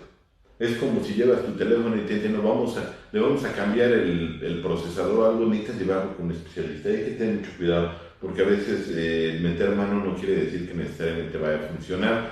Por las preguntas que nos estaban haciendo, Alejandro, es importante primero saber si estoy en un proceso de duelo. Porque hay quien dice, voy a aprender un duelo, y si es un duelo. O sea, necesito saber si es un duelo. A veces nos gusta o no, la presión social es muy fuerte, Alejandro. Ahorita estaba leyendo un artículo, fíjense que estaba leyendo un artículo, que ahorita uno de los fenómenos psicológicos más comunes es que la gente se sienta mal por no ser feliz. Porque podría parecer que como hay como una nueva ola de que todo debe de ser a base del universo y vive totalmente en plenitud y todo el tiempo. Y la verdad es que hay personas que no somos así. O sea, no somos tan expuestas. No todos somos de subir fotografías de nuestras relaciones de pareja al Facebook, no todos somos a Instagram, a Twitter. O sea, no somos muy dados algunos a exhibir nuestra vida en cuestión personal. Y se está dando un fenómeno de sentir culpa por no tomarle fotografías a la comida, por no publicar dónde estoy todo el tiempo, qué estoy haciendo. Y la verdad es que la presión social puede pesar mucho para que se pueda asociar como un pseudoduelo algo que no lo es. Hay dos preguntas específicas, hay dos factores específicos que creo que nos muestran si estás en duelo o no. Sí. El duelo se trata de una pérdida significativa importante que nos duele. Si al perder aquello uno se siente desasosegado, es porque a uno aquello le era valioso. Claro. Si al perderlo se siente indiferente, tal vez para uno aquello no valía la pena. Y desgraciadamente esa es la presión social de la que hablábamos. Es que ¿cómo le lloras al Roñas? ¿Le valía la pena? Bueno, para ella era importante, o para él era importante. Y era el único Roñas que tenía. O sea, claro. ¿Por qué necesariamente tiene que ser al gusto o a las necesidades de alguien? Y a nosotros lo acabamos de pasar, ¿no? O sea, no todos, con la muerte de mi padre, no todos lloramos al mismo tiempo, ¿no? Ni en la misma intensidad. Lo platicábamos tú y yo. A mí el enojo es algo que me mueve, o sea, creo que es de la energía más poderosa en mí. Y yo me doy cuenta que al principio yo lo que tienes es que estar muy enojado. Y el enojo lo estaba desplazando a muchos lados. Así es. De entrada, primero hacia mi padre, o sea, hacia Dios, hacia un poder superior. Yo a ti te vi más como meditando, como más metido en lo tuyo, y llegó un momento en donde validaste muchas cosas. Así es. A pesar de que tenemos la misma sangre, somos hermanos, crecimos en la misma familia, en el mismo entorno, tenemos temperamentos diferentes y reaccionamos diferentes a los eventos. No quiere decir ni que uno esté bien, ni que el otro esté mal, simplemente es diferente. Claro. Porque era importante para nosotros. Ojalá y eso a algunos se den permiso de sentirlo. El como tú lo sientas es respetable. Sí, de hecho, algo que es muy importante entender, pues es que el duelo, a pesar de que nosotros tenemos obviamente una condición racional, el duelo es algo que se vive, no que se intelectualiza, ¿no? Tú hablabas hace un momento, por ejemplo, de lo que es a veces ciertas perspectivas emocionales. Es que hoy tienes que estar conectado con la energía del universo. Pues yo estoy conectado con la energía del universo todo el tiempo. Pero la expresión de lo mismo no tiene por qué ser un común denominador para todos. Lo que pasa es que a veces más bien me da la impresión de que se confunde lo que es alegría con felicidad. Con euforia, ¿no? Sí, la alegría y la euforia realmente son algo muy parecido. Y hay quien está segregando dopamina. Hay quien está segregando cantidades considerables de dopamina. Perdón, es que el gordito no pasa tanto. Aparte uno está el secretario. Entonces, perdón, es que tenemos aquí al chapleto, se le cae todo. La dopamina obviamente es algo que nosotros producimos ante una condición de alegría. ¿Sí? La alegría obviamente es una condición que se da cuando tenemos contacto con cosas que activan, por ejemplo, ciertos centros de placer. Entonces obviamente la alegría va de la mano con lo que es el desarrollo tanto la secreción como la absorción de la dopamina. Y la dopamina genera estados de alegría o incluso estados de lo que es euforia, como decía Roberto hace un momento. Sin embargo, cuando los seres humanos vivimos en una condición de felicidad, lo que nosotros estamos segregando y a la vez absorbiendo, pues obviamente ya es serotonina, que nos mantiene más bien en una condición de equilibrio constante. Pero la cuestión es que muchas veces se confunde eso, ¿no? Por eso hay personas que pareciera que se vuelven compulsivas con esos estados de euforia o de alegría. A mí una persona me puede decir, es que yo me siento bien siempre. Sí, pero ¿qué necesitas para ello? Porque si necesitas estarte generando condiciones o factores externos que te estén dando esa condición, entonces más bien a lo mejor te has vuelto dependiente a ciertas condiciones. No estoy diciendo que no disfrutemos lo que la vida nos ofrece. No estoy diciendo que no disfrutemos aquellas cosas que son agradables en la vida. Estoy diciendo, una persona que realmente es feliz no requiere que precisamente estén pasando situaciones de forma constante que vienen de un origen externo para que yo me sienta bien. Es como estar entre el enamoramiento y el amor. La persona que está en el enamoramiento es una persona que lo que está teniendo son brotes de alegría. O sea, está segregando cascadas de dopamina. En el caso de las personas que son compulsivas o que tienen una adicción a sustancias químicas, realmente el neurotransmisor que ahí opera pues es la dopamina en gran medida. La dopamina, la noradrenalina. Por eso se genera un síndrome de abstinencia tan fuerte también, porque en el momento en el que se deja de segregar y de absorber la dopamina, pues obviamente la persona la requiere, o sea, está tratando de tener contacto nuevamente con ella. Cuando el ser humano está teniendo una condición de segregación y de absorción adecuada de serotonina, pueden pasar incluso muchas cosas en su vida, registrar incluso el dolor, sin embargo va a regresar a un estado de equilibrio. ¿A qué me refiero? Hablamos personas que podemos estar en duelo, pero eso no nos incapacita. No quiere decir que no estemos validando el dolor. No quiere decir que no estemos validando aquello que no es agradable. Por supuesto que la despedida, por supuesto que la pérdida es algo que a los seres humanos nos impacta muy fuerte. Sin embargo, podemos seguir funcionando, podemos seguir en un cuadro de estabilidad. ¿Pero por qué? Porque lo que vivimos es un cuadro de felicidad. Felicidad y euforia no es lo mismo. La euforia es un estado de altísima intensidad, pero de corta duración, de la misma manera que la alegría. La alegría tiene una corta duración y una gran intensidad. Sin embargo, la felicidad a veces no se presenta con una condición tan amplia, o sea, con una explosión tan manifiesta. Sin embargo, es una constante. De la misma manera hay personas que dicen, es que a mí no me duró el duelo. No es que no te haya durado el duelo, lo que pasa es que obviamente no fue incapacitante. Ahorita alguien hacía una pregunta.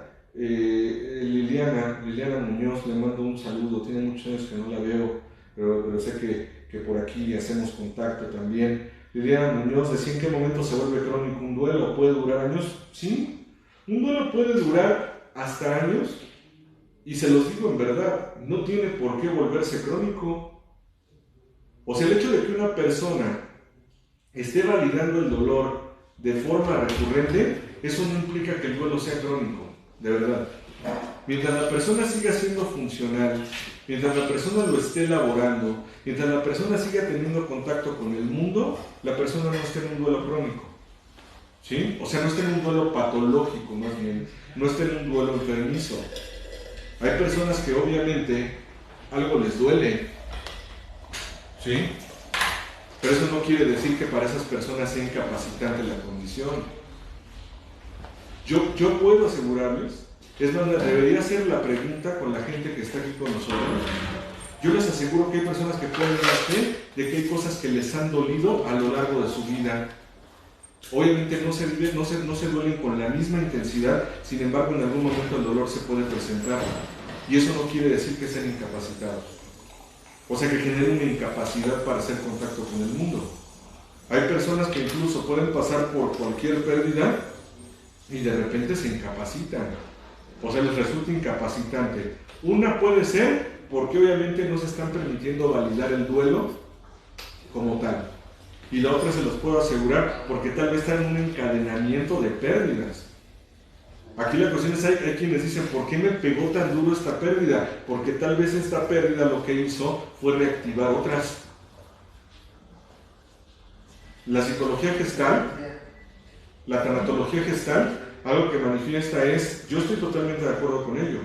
Si yo estoy trabajando un duelo, o sea, si realmente me meto a trabajar y a procesar, porque bueno, la línea es: lo veo, lo abordo, lo elaboro y lo resuelvo. Que esa debiera ser la vía o la línea. Pero aquí la cuestión es que hay personas que no se permiten validarlo. Y entonces posteriormente van a tener otra pérdida. Y así de manera sucesiva.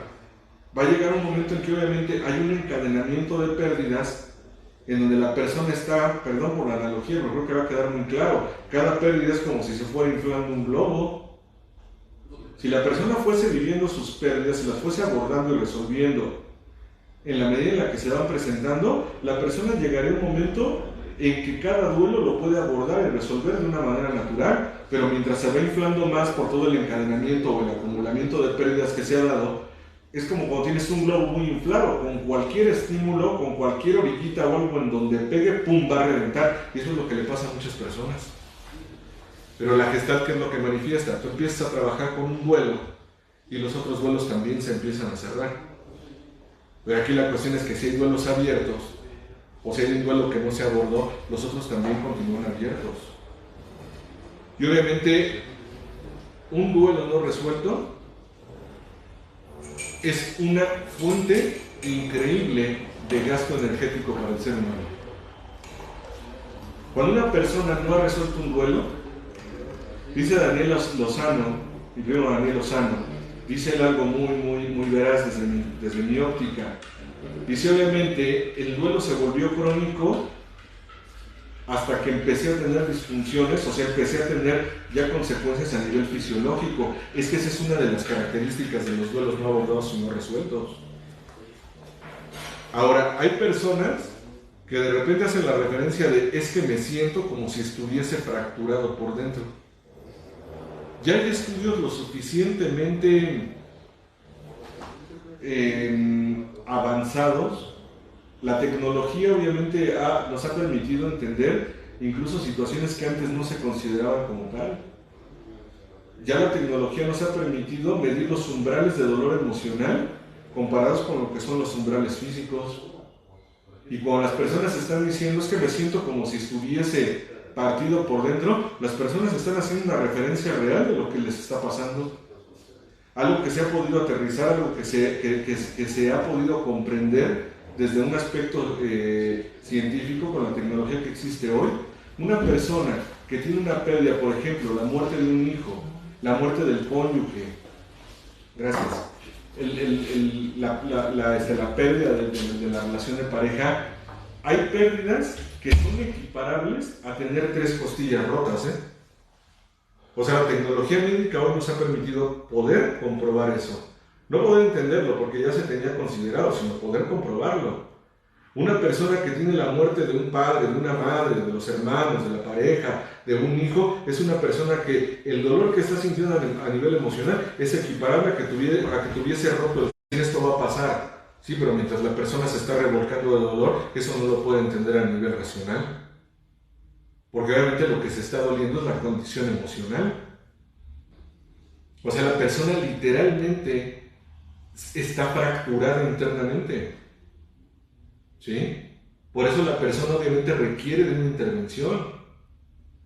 Sin embargo, también tiene mucho que ver con la voluntad que yo esté poniendo para salir de la condición dualista.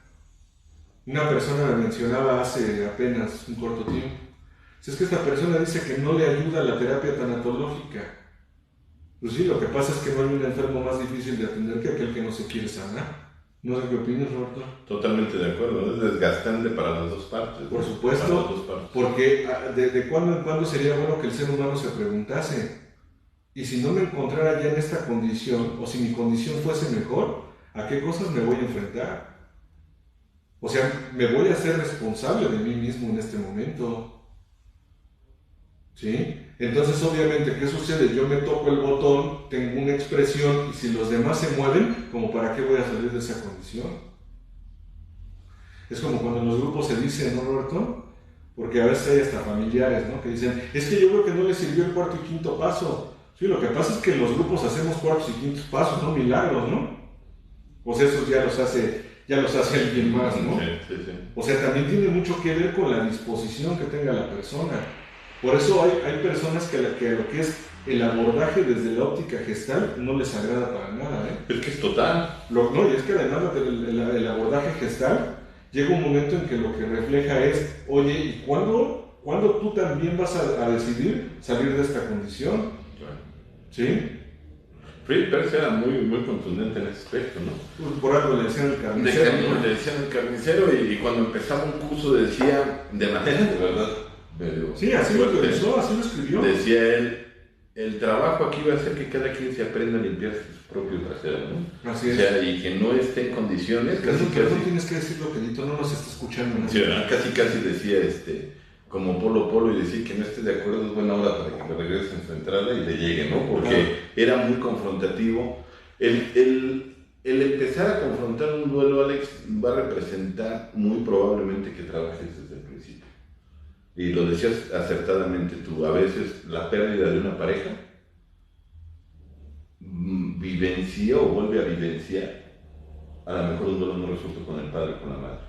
Claro. Y entonces ahí es donde es que no pensé que me fuera a doler tanto. Lo que pasa es que se actualizó y el otro estaba fungiendo como un pilar, pero el problema es que hablábamos al principio, vivimos en un mundo con características de impermanencia, ¿no? Nada es para siempre. Y el duelo yo decía que convendría que fuera una asignatura escolar, porque es algo con lo que nos vamos a encontrar en la vida de manera irremediable. Tú hace rato mencionabas algo muy importante, Roberto. Bueno, mencionaste muchas cosas importantes, pero algo que a mí me llamó mucho la atención.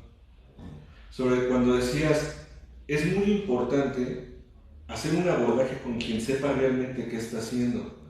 Y les voy a decir por qué. Porque hay personas que de repente toman un curso de tanatología, ¿sí? Pero no son psicoterapeutas.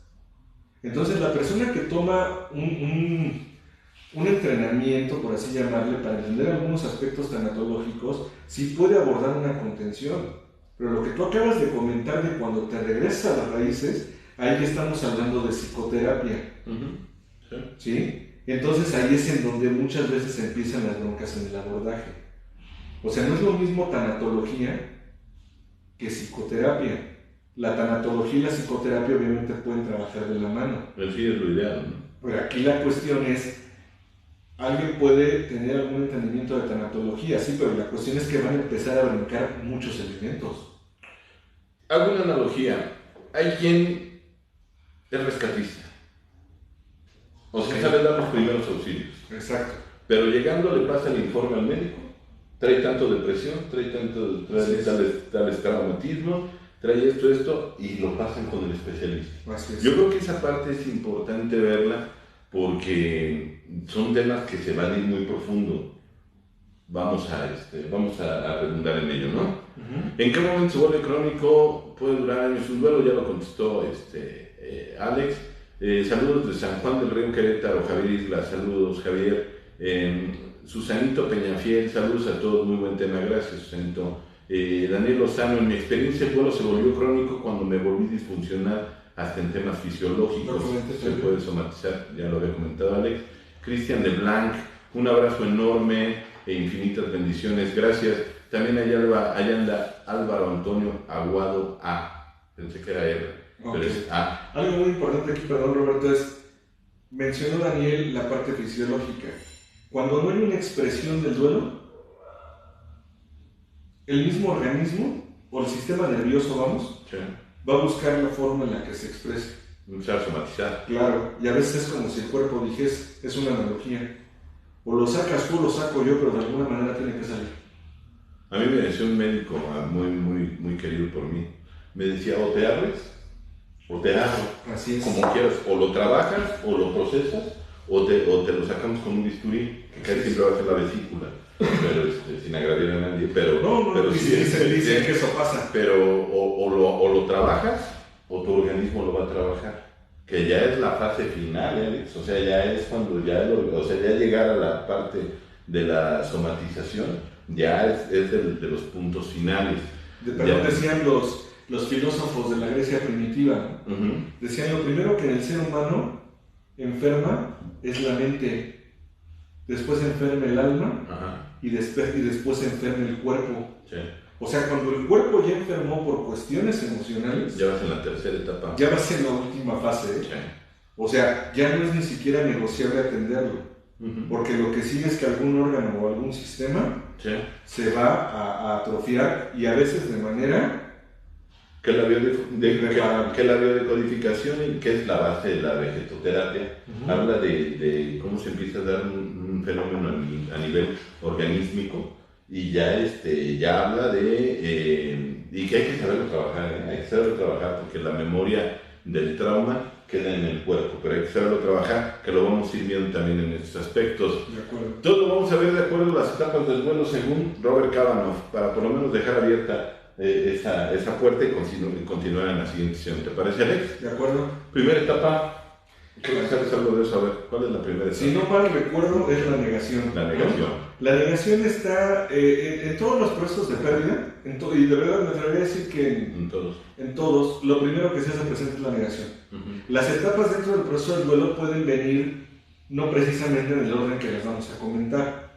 Depende de cada temperamento, de cada personalidad, de cada historia de vida, etcétera, etcétera. Pero aquí la cuestión es, dentro de lo que son pérdidas, todo lo que tiene que ver con pérdidas, la primera etapa que se va a presentar es la negación. La negación como mecanismo de defensa, y sobre todo como un elemento de protección en la vida del ser humano. Hay quien dice, ¿para qué existen los mecanismos de defensa? Para que no te vuelvas esquizofrénico. Sí, literalmente. Para que no te psicotices. Que la mente no se rompa, ¿no? Por supuesto.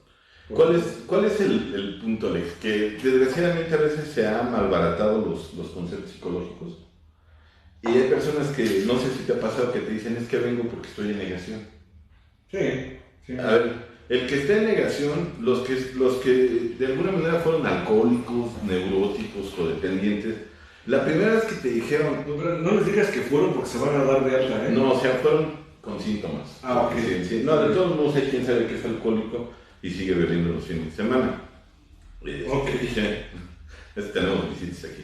Y de alguna manera, la primera vez que te dijeron, tú eres alcohólico, pero hacen una cara de sorprendido, así como que, no, digo, tu papá sí, ¿no? Ve cómo se pone, o el vecino, o tu hermano. La verdad, sí, o tú, la verdad es que el que está negado no se da cuenta de nada, Alex. O sea, es que el que está en negación no es, ni siquiera se da cuenta que va a estar en negación. No, pues no es consciente de nada. Quien dice, es que me doy cuenta que tengo este problema y estoy en negación, perdón por la expresión, pero tú te estás haciendo pendejo. O sea, sabes perfectamente lo que te está pasando y te vas en la negación. El negado ni siquiera se da cuenta. Hay personas que le dices, ¿qué te deja ver esto? Y te dicen, ¿de qué? O sea, no, ni siquiera lo perciben, están en total negación. ¿Dónde radica el problema? Cuando la persona quiere agarrar un factor de negación para venderse una realidad que ya está latente y que muy factiblemente ya le está pasando un costo. Los mecanismos de defensa son una maravilla. ¿Qué hace el mecanismo de defensa de la negación? Para un evento, vamos a ver un evento personal y cercano. Lo hemos platicado tú y yo. Y porque la gente de aquí de Radio Humanismo estuvo muy involucrada con Roberto. Sí. La mayoría lo vimos bien. O sea, la verdad es que quien ve el video, el último video de Roberto, ¿sabes que tu papá se veía bien? Así es. Cuando a nosotros nos dan la noticia de que mi papá acaba de fallecer, yo de verdad no lo creí. O sea, la verdad es que dije, no es cierto, o sea, no puede ser, o sea, físicamente mi papá era un hombre muy fuerte, quien lo conoce es un hombre muy alto. Siempre fue muy fuerte. Y con una estructura física muy fuerte. La verdad es que yo no lo creí. En el momento yo no lo creí. Cuando vi la mirada de la otra persona, de quien nos dio la noticia, porque tenía 2 minutos que nos habíamos despegado de él. Así es. En ese momento, mi mente aprovechó estos 2 minutos, y creo que a ti te pasó lo mismo, para hacer una especie como de zapata, o sea, como de cimiento, donde iba a descansar todo el evento doloroso. Para eso sirve la negación. Por eso hay 3 reglas terapéuticas que ojalá y se respeten ya. Quien es aficionado en cuestión de, o sea, del aspecto psicológico, quien trabaja con otras personas, hasta quien se ostenta como profesionales y no lo son, ojalá lo respeten. El primero es, no se rompen mecanismos de defensa, no se etiqueta y no se interpreta, porque el mecanismo de defensa está diseñado para algo. El hecho de que tú le rompas a alguien un mecanismo de defensa puede representar la salud mental, y me atrevería a decir que está en riesgo hasta su vida. Sí, claro. El mecanismo de defensa está diseñado para algo. La mente con demasiada luz se puede deslumbrar, pero también con muy poca luz va a vivir en tinieblas. De hecho.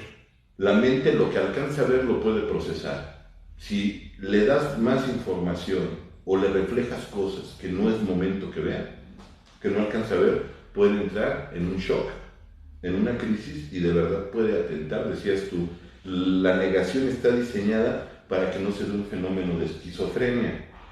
Esquizofrenia significa rompimiento de la mente, es para que la mente no se rompa.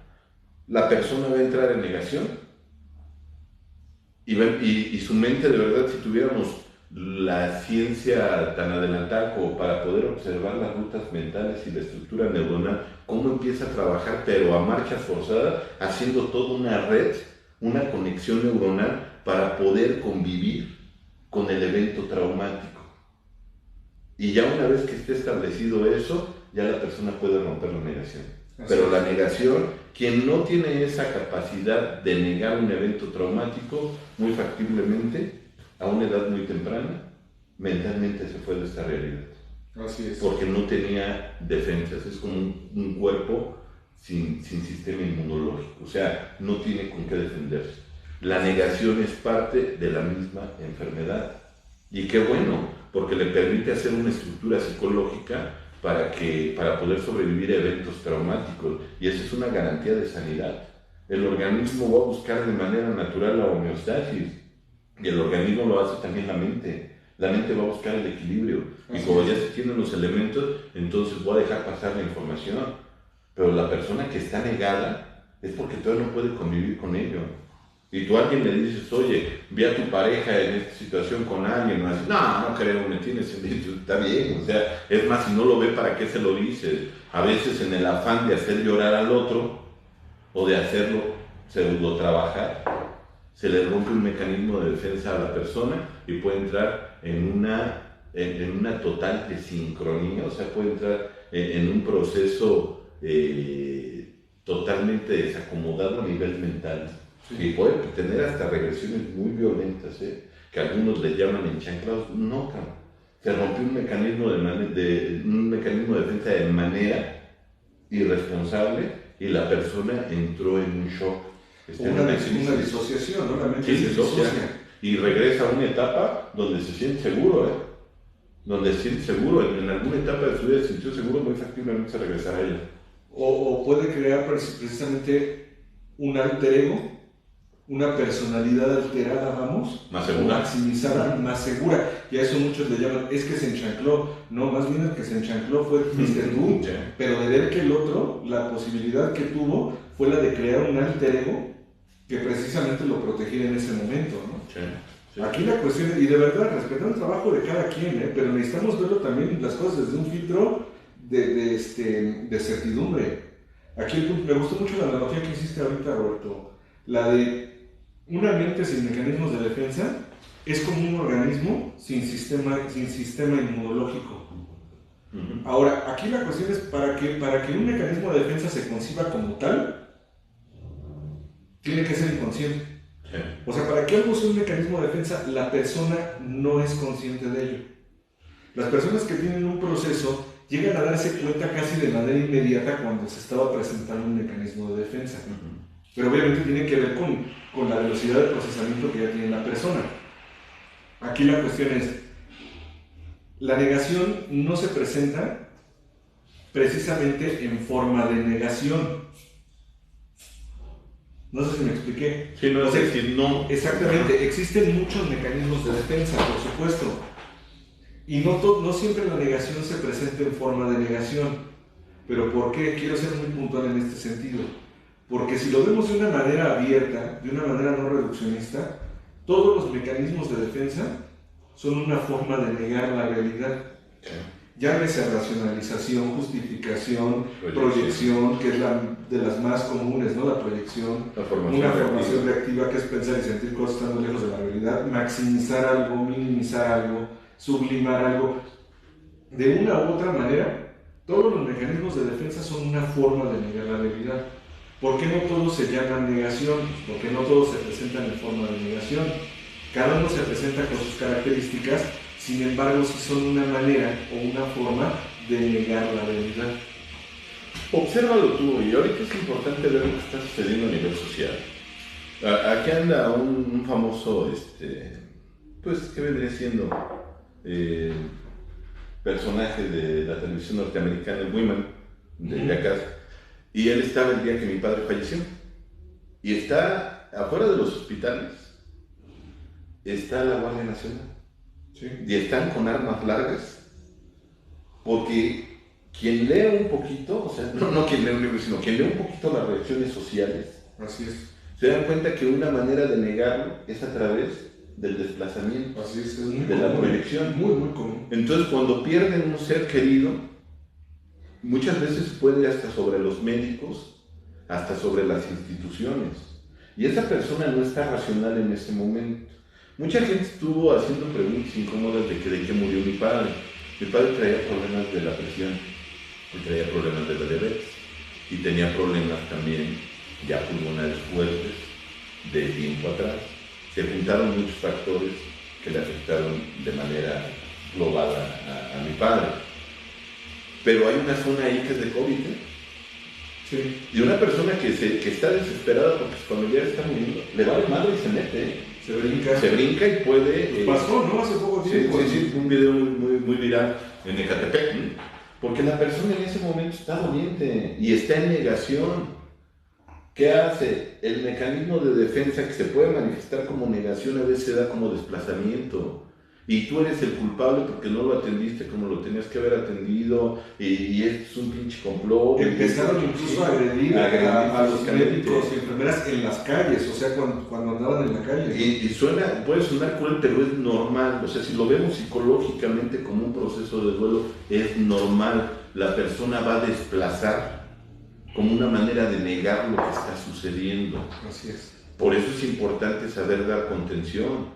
El problema es que no pueden poner en riesgo ni a la persona que esté en duelo, ni a las personas que están encargadas de la seguridad y de la labor médica, sobre todo porque eso se está viendo de manera muy grande, o sea, es un fenómeno a nivel mundial. Es importante entender qué está sucediendo. No quiero decir ni justifico ninguna postura, pero psicológicamente sí se entiende qué está pasando. La persona entra en negación, no puede ser posible.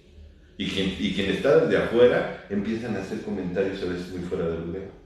Sí, pero de seguro fueron los que estaban en las pinches fiestas, echando desmadre. No sabes, realmente no sabes. La persona en ese momento está queriendo sobrevivir, porque realmente para eso son los mecanismos de defensa, sobrevivir al evento que le está generando tanto dolor y a veces no es de la manera más adecuada. Así es. Y hay personas que, digo, ahorita no se ve, se ve muy abierto por la cantidad de casos que ha habido, pero quien convive en un hospital lo sabe, y si el otro tiene hasta poder mafioso, poder, dicen, y lo salvas, Sí. Y se muere mi familiar, y se muere el médico, y se muere, o sea, es parte del mismo desplazamiento, es parte de la negación. Si yo entiendo que entré en negación, hasta mucha de la culpa se puede ir alejando, porque entiendo que desplacé porque era un dolor que no sabía convivir en ese momento con él. Que ya hay quien dice, como estoy en negación te voy a agredir. No, tú ya agredes, te tienes a las consecuencias, porque no toda la gente se va a dejar, pero sí es entendible lo que te está pasando, es entendible, y parece que saber dar contención. Claro. Lo vamos a ir viendo, porque a veces la gente hace comentarios, de verdad se les entiende su buena intención, pero empiezan con que Dios sabe por qué hace las cosas. Tú a una persona que está en negación, dile, Dios sabe por qué hace las cosas, él está en un lugar mejor, ya todo era un plan divino y todo, te dan ganas a veces de decir, ¿y por qué no te fuiste tú, que aportabas menos? ¿No? Claro. O sea, es si Dios sabe por qué hace las cosas. No quiere decir que sea verdad o que sea mentira. La persona emocionada, y ojalá para aquellos que son detractores de la psicología y dicen que no están de acuerdo con la psicología, pero están en el programa, en el modelo de 12 pasos, el modelo de 12 pasos está empapado de psicología. Claro. Y el modelo con el que se trabaja en los 12 pasos es emotivo racional. Así es. Pero en ese orden, emotivo racional. O sea, primero se trabajan las emociones y después se hace un reacomodo de inventarios. Si tú a una persona emocionada le quieres dar razones o motivos, no cacha nada. Sí. O sea, en ese momento, si la persona está llorando, déjala que llore. Si la persona está enojada, déjala que se enoje. Si la persona está en cualquier estado emocional, déjalo, en ese momento no te va a escuchar. A mí es una persona, mi hijo ahorita está intoxicado, ¿por qué no va usted con él? Habla y lo convence. Y le dije, ¿por qué es más fácil que convenza al Rocco? O sea, es un perro que tenemos aquí, un labrador muy guapo. Muy inteligente. Muy inteligente, es más fácil, sí, de verdad es más fácil que convenza al Rocco que alguien que esté intoxicado. En ese momento todo lo que le digan se va a ir a la coladera. Alguien que está emocionado no entiende de razones, Alex. Así es. Sí, exactamente. Hacía una pregunta hace un momento, aquí en la página. Creo que fue José Luis Ayestarán. El Ayestarán es un compañero, un amigo. Miguel, ¿no? El Miguel, así le decimos, la banda es local. Sí. Y mencionaba cómo se le da la noticia a una persona y cómo se le da contención. Dando la noticia de una manera amable y evitando después los diálogos.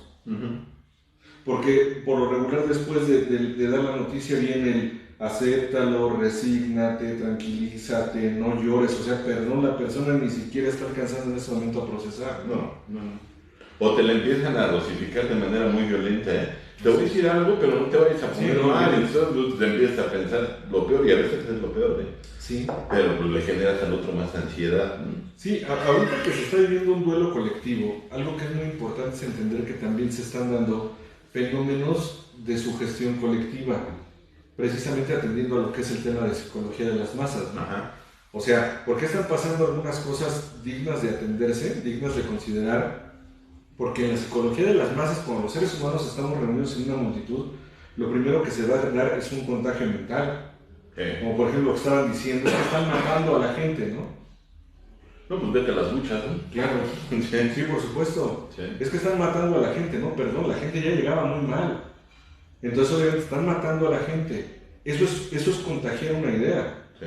La cuestión es que obviamente la gente lo empieza a creer, o sea, se da un fenómeno de sugestión colectiva aunado al dolor de la pérdida, por supuesto. Y entonces se da un fenómeno de liberación instintiva. Sí, es gasolina y fuego. Exactamente. O sea, las personas agrupadas y ya sugestionadas empiezan a llevar a cabo cosas que muy probablemente si fuese un número menor de personas no harían.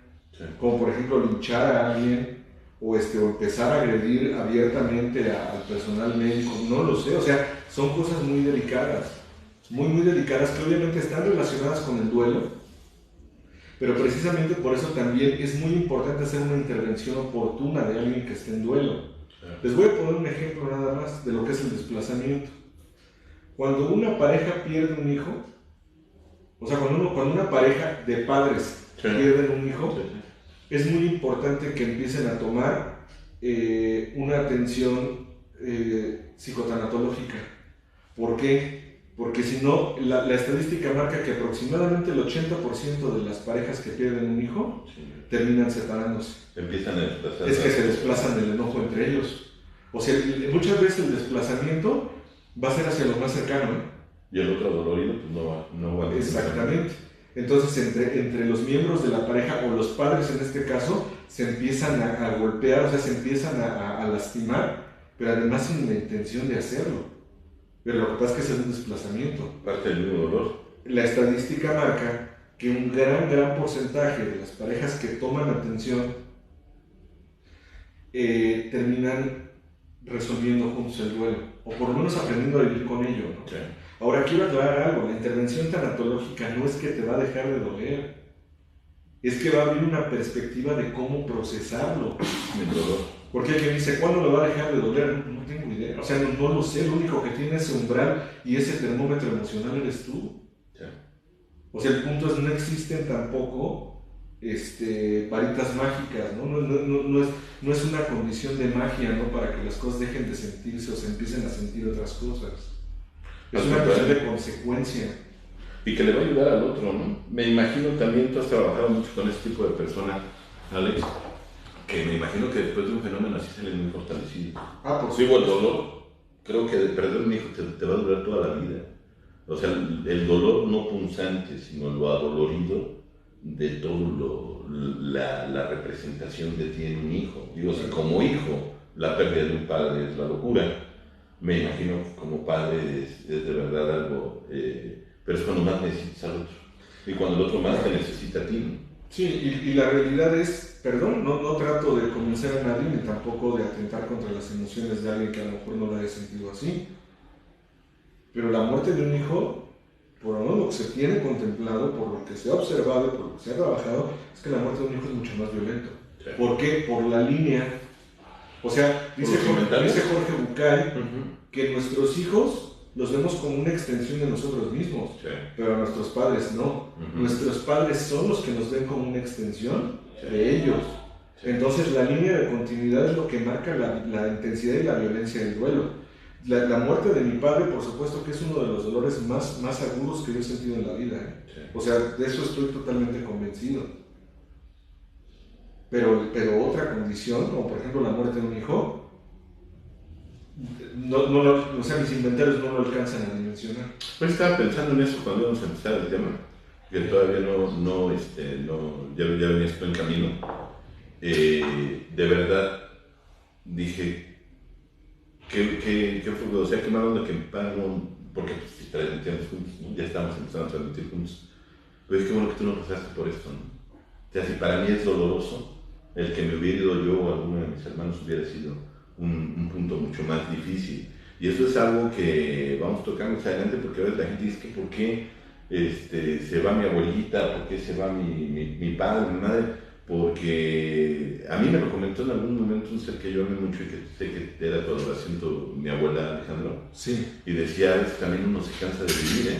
No en mala onda, no te entiendo, porque pensé que era algo así neurótico, y dice, no, yo ya vi irse a todos mis hermanos, ya se fueron mis padres, lo que yo conocía como vida ya no está.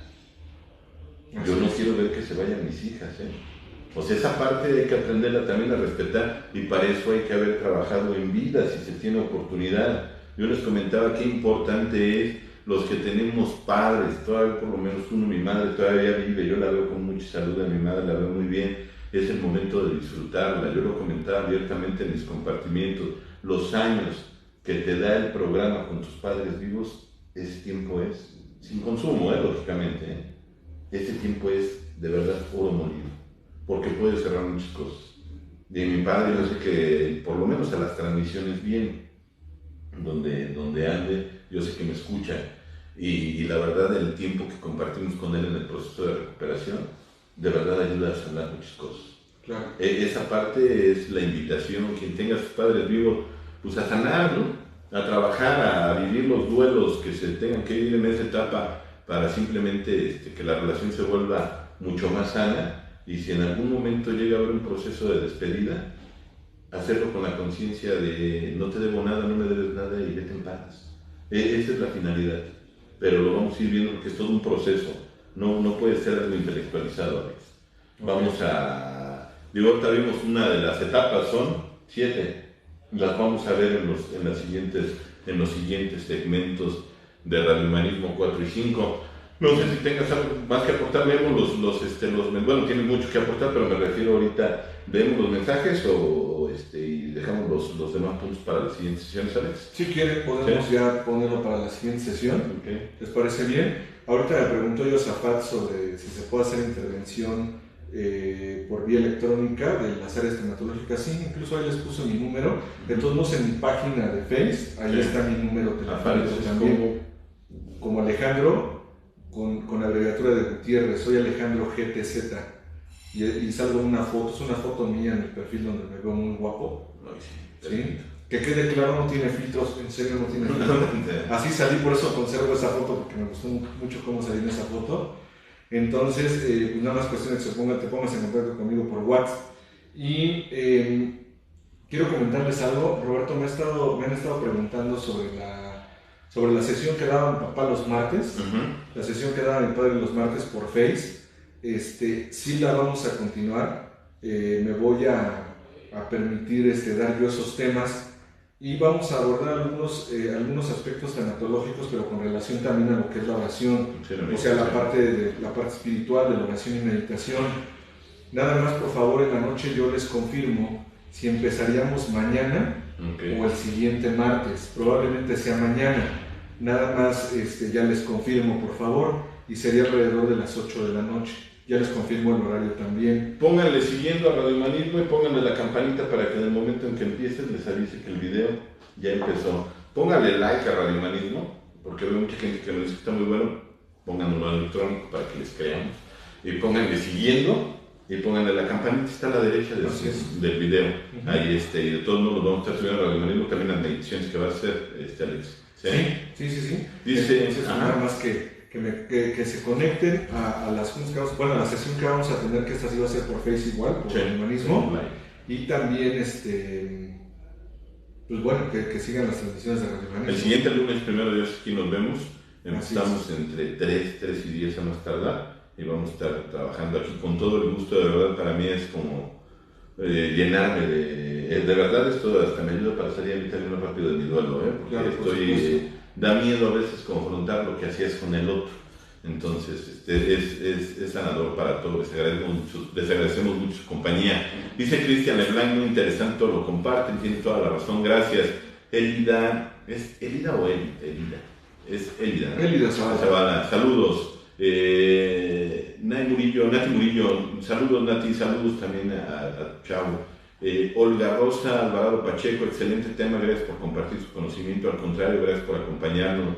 Beto Boxer Aguilar, Dios los bendiga, muy buenos amigos, gracias. También tú estás considerado como nuestro amigo, Beto, gracias. Rosa Olivares, son grandiosos, su papito Roberto los bendice desde el cielo, gracias Rosa, sabemos que sí, que allá andan tu papá, yo creo que chambeando allá. Luis Ayala, saludos desde Arizona y un fuerte abrazo, gracias Luis. Nos conocimos en Las Vegas, dice Luis Ayala. Sí, ahorita voy a ver tu foto, de seguro nos reconocemos luego. Saludos Luis, un abrazo ya. Irma Monroy, a mis 13 años me dieron la noticia que había muerto y sentí un nudo asfixiante y encontré a mi padre ya en su ataúd y no pude llorar nada. Hace 1 año y medio me encontré a mi hermano igual en su ataúd y me di cuenta que se juntaron las dos pérdidas. Y aquí sí lloré por 3 meses, día y noche, no sé de dónde salieron tantas lágrimas. Lo que comentábamos, se actualizan los duelos, Alex. Sí. Josafat, Alejandro, tu terapia, lo que habías comentado, ¿no? ¿Sí te acuerdas de Josafat? Es amigo de tu clon, del Pedrito de Pénjamo. Son los que trabajaban juntos de allá de Torremuchas, ¿no? Ahora también es que termine de hacer sus demás acá. Pati Nieto, linda tarde, Roberto Gutiérrez y Alejandro Gutiérrez. Gracias, Pati. Josafat dice, va, Pedrito. Areli Zárate, gracias, Alex. César Mota, estaré atento a las próximas transmisiones. muy interesante, las etapas del duelo. Saludos y un abrazo a ambos. Gracias, César. Igualmente, Clos Mota, muy bien, aquí estaremos. Olga Rosa Alvarado Pacheco, maravillosa noticia, muchas gracias. Igualmente, Josh Tank, saludos. Yo empecé a escuchar al humanismo, sí me acuerdo, desde el 2009, y cómo no recordar al Robertote en los simposios y de su libro. Vamos a volver a editar su libro que ahí anda de Roberto, el de Historia y Evolución, y encontré su libro, se llama El Lobo Sabio, lo vamos a editar también. Habla precisamente del duelo, de la muerte. Parece que me lo dejó ahí encima para decir, ponte a chambear contigo. Tlalic Ruiz de Esparza, gracias, son admirables, muchas gracias también. Tonantzin Guzmán Miranda, saludos, excelente tema, gracias prima. Juan González, ¿cómo leo para mantener, para mantener consciente? Me imagino para mantenerme consciente. Primer paso, no bebas, carnal. Alejandro Martínez, saludos Roberto y un fuerte abrazo a la distancia. Gracias Alex, la verdad, ahora encontré fotos donde anduvimos en Las Vegas y en los estudios universales con mi papá, y creo que ahí estamos un chavo interior de mi papá, se puso feliz. Gracias Alex. Ivonne Ceballos, por favor, ¿cómo me contacto con el doctor? Soy de Ecuador. Te dejamos ahorita un número, Ivonne, o si gustas mandar mensaje aquí a Radio Humanismo, yo te lo contesto, o Alejandro o Carlos, cualquiera de los tres. Osvaldo Sandoval, va a haber juntas del grupo, hermano Caballo, saludos. Sí, al rato transmito por Zoom a las 9:15 más o menos, 9:30, okay. Para las juntas del Samadhi. Ahorita pues hemos estado militando en vía remota porque por seguridad, por conciencia y por salud de todos, por responsabilidad. Hay muchos compañeros ahí también que ya no están, ya nos conocemos. Sí, no, el Orija, el Veno, ya están de la tercera edad. Entonces, y compañeros también, pero no las vamos a balconear. Entonces, pues la idea es... No, yo sí los balconeo, esos dos sí. Voy a platicar con la gente del Samadhi porque yo estoy transmitiendo por Zoom lunes y jueves. Entonces, pues igual, y si alguien quiere integrarse también con toda confianza, esperemos que nos alcance el Zoom. Creo que son 100, ¿no? Entonces, sí, creo que son 100 los que se permiten. Quien guste, avíseme, mande mensaje, porque mandamos el link a un grupo privado, y o igual y lo hacemos por más adelante por Face Live, pero pues ahorita hemos estado militando así, no hay de otra. Queremos seguir con el proceso, porque sabemos lo doloroso que es sentirte sin puerto en donde aterrizar, y para mucha gente estas etapas han sido difíciles. De verdad yo les agradezco con el corazón todo el amor que han tenido para mi padre. Les pido también mucho por la mamá de Elda, de la compañera Elda que falleció hace 2 o 3 días. Creo que, pues mira, ella anda conectada. También entendemos tu dolor, Elda. Cada quien lo vive a su manera, y ojalá este tema también sirva a ti, porque a nosotros nos sirvió mucho en lo personal. Gracias por acompañarnos, y sobre todo todos los que estuvieron en la novenaria, por el amor que le han profesado a mi padre. Mi padre oyó una canción de Alberto Cortés que se llamaba Callejeros, ¿te acuerdas? Así es. Y decía, porque lo que tú amas lo consideras tuyo, ¿no? Y la gente que ha amado a mi padre yo los considero míos, por el amor que le han mostrado, y porque se ha ido como lo que fue, como un caballero, como un hombre que dio mucho. Y la verdad es que les agradezco, porque eso de verdad ha sido el amor como tal. Yo he sentido de verdad el amor de la comunidad como nunca, más allá del simposio y todo, ha sido un amor de verdad hacia mi padre que a mí me tiene impactado. Yo ya entiendo por qué era tan ego, porque era un hombre muy amado. Y qué bueno, gracias por todo el amor que le han demostrado a mi padre, y por consecuencia a nosotros, también las muestras de apoyo. De verdad, lo único que podemos hacer por usted es aportarles lo que tenemos, y si el trabajo que estamos haciendo le sirve, de verdad es una manera de decir gracias. Nos vemos por aquí. ¿Quieres comentar algo, Alex? Pues agradecerles su compañía. Vamos a continuar con el tema, y bueno, ya les confirmo si mañana retomamos las transmisiones de las sesiones que llevaba a cabo mi papá con relación a la oración y meditación. Me comentaron algunas personas que qué posibilidad hay que, por todo esto que está pasando, relacione lo que es la oración y la meditación con el tema con algunos temas de tanatología, pero ya vistas desde el aspecto transpersonal, o sea, desde el área espiritual. Entonces, por supuesto, ya nada más confirmo si empezamos mañana o el próximo martes. Yo creo que sería mañana. Ya nada más es cuestión de aterrizarlo hoy, ahorita con Roberto, bien, sobre todo por cuestiones también de actividades. Entonces, sin embargo, vamos a continuar con esto, muchas gracias a todos, un abrazo para mi amiga Elda, para nuestra amiga Elda. Obviamente está viviendo ya también una situación muy dolorosa, y te mandamos un abrazo, Elda. Vas a salir adelante de esto, y también un abrazo para toda tu familia. Tuve la oportunidad de conocer a tu mami, y la verdad es que era una persona maravillosa también, y compañera de programa de 12 Pasos durante muchos años, en su trinchera cada quien. Sí, ¿no? de verdad. Así es, muchos años de trabajo personal en ella. Y pues muchas gracias a todos los que nos acompañaron. Un abrazo para mi esposa, para mis hijos, bueno, para toda la familia, para todos los familiares que obviamente han estado al pie del cañón en todo esto. Gracias por habernos acompañado, como decía Roberto, en la novenaria de mi padre. Yo me quedé me reconfortó tanto el ver cuánto amor hacia mi padre se generó, más bien se expresó en estos días, y se sigue generando. Había personas que me decían perdón por mandarte un mensaje, no, hombre, al contrario, o sea, es algo que de verdad es increíblemente reconfortante, porque sé que mi padre era un hombre muy amado, o es un hombre muy amado, y él, en donde quiera que esté, pues obviamente está recibiendo todas las bendiciones y toda la oración que se ha estado haciendo por él. Entonces, pues muchas gracias. Gracias, Pete, un placer compartir cámara contigo. Gracias. Oye, cámara, sea micrófono. Sí, ahora es cámara con micrófono. Gracias. Para cerrar, dice Yosafat, el trabajo en nuestra hacienda tiene un antes y después gracias a su guía, acompañamiento y nuestra Samadhi. A tus órdenes, Yosafat, ya sabes el cariño que se te tiene a ti, a tu familia y a toda la gente que trabaja contigo. Elda Marquesinos, gracias, un fuerte abrazo, saludos, Elda. Dice Klaus que se integra al Zoom. Dice Susana que les pongan su itacate porque están trabajando mucho, no se malpasen. Dice Lucero García que yo ¿dónde? Me imagino que de los...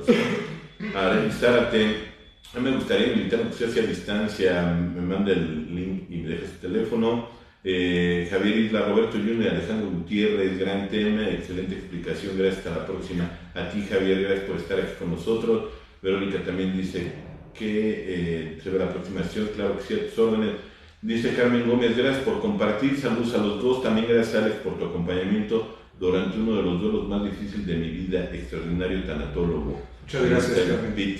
Enrique Rivera, desde donde andemos les mandamos nuestro apoyo sincero, un abrazo a ambos. Gracias, Enrique, hijo de Irma, que ahorita puso un mensaje. Saludos también. Mopeta, gracias hermanitos, Dios los bendiga. Gracias, Sargents.